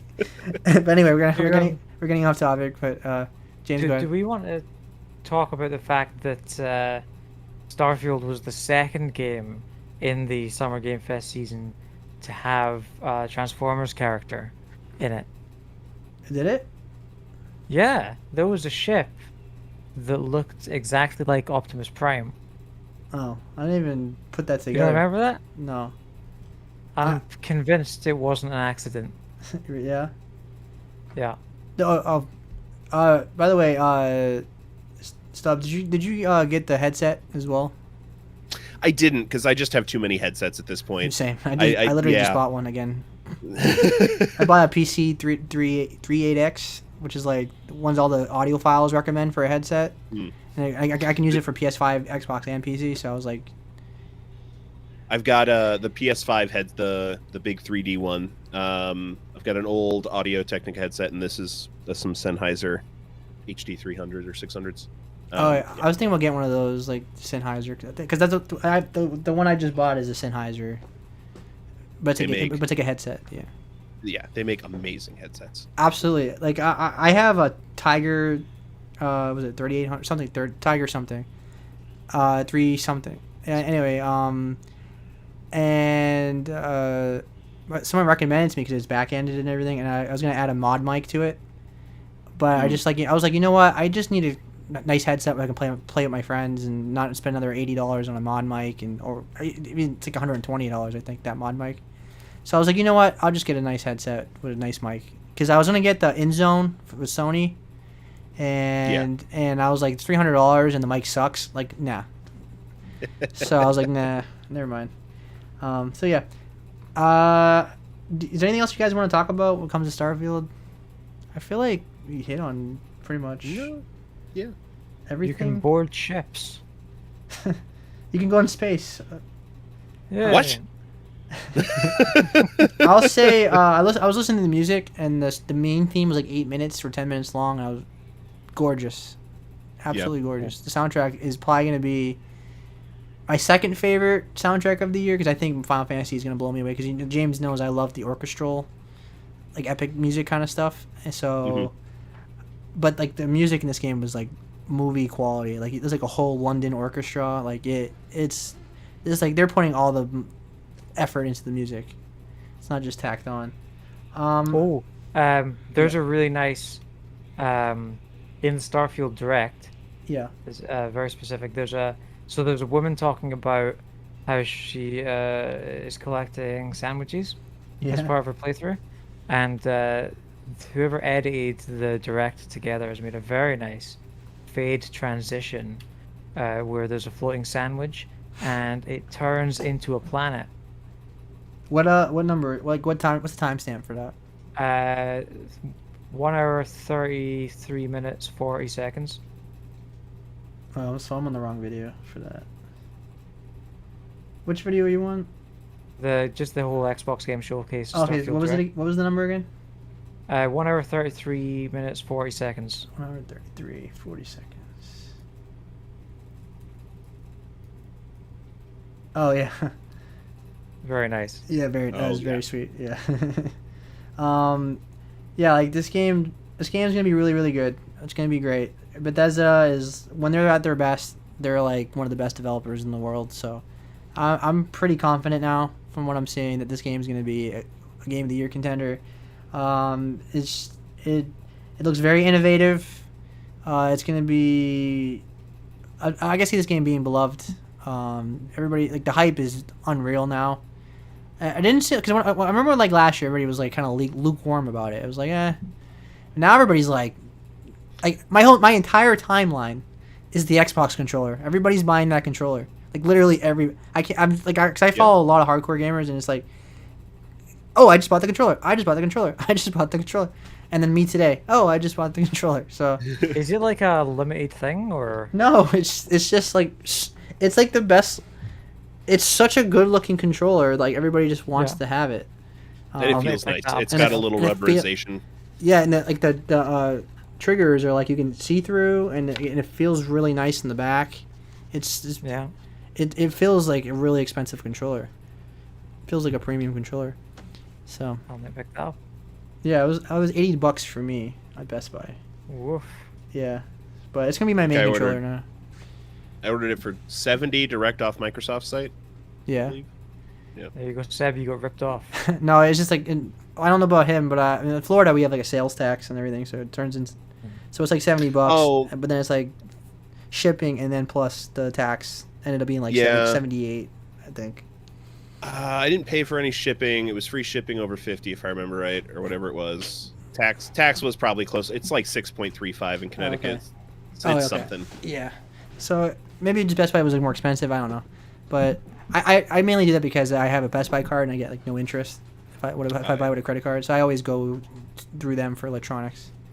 Mhm. All right, so we're kind of just dragging it out now. Yeah, so a great showcase for Starfield. I think they did an amazing job selling this game to people. Like I said, the hype is unreal, and I think we're all gonna play it. Obviously, perfect month. I think September. I know September's a little loaded, but Starfield is like the one everybody wants to avoid. So like Starfield, just put itself in a nice little spot and is gonna dominate waves. Everybody's gonna want to try to either avoid it, or people are not gonna play it anyway. The other games. So, yeah, I'm super excited about it. It's my most hyped game for the year after Final Fantasy. So yeah, like this year is already loaded, and then Starfield is right around the corner. So, can I say how gorgeous this controller is, like for Xbox? the Wow, Starfield look at him controller? showing off now. So nice. Not the only one. Oh wow. This is my go-to. James Hey, no, no. it was all about Audio haircuts versus medium. non-haircuts, but it was actually about Starfield controllers versus non-Starfield controllers. I even Gorgeous. pre-ordered the Constellation Edition because I need that watch. Oh yeah. Yeah. All right, well, I gotta get going. Yeah. Oh. I will say really quick. I wish we got more watch faces, and I would love like a Starfield watch face for my Apple Watch, but that'll never happen because Apple likes to own everything. So anyway, so that concludes our show. Thanks for joining us, Stubs. It was really, really fun.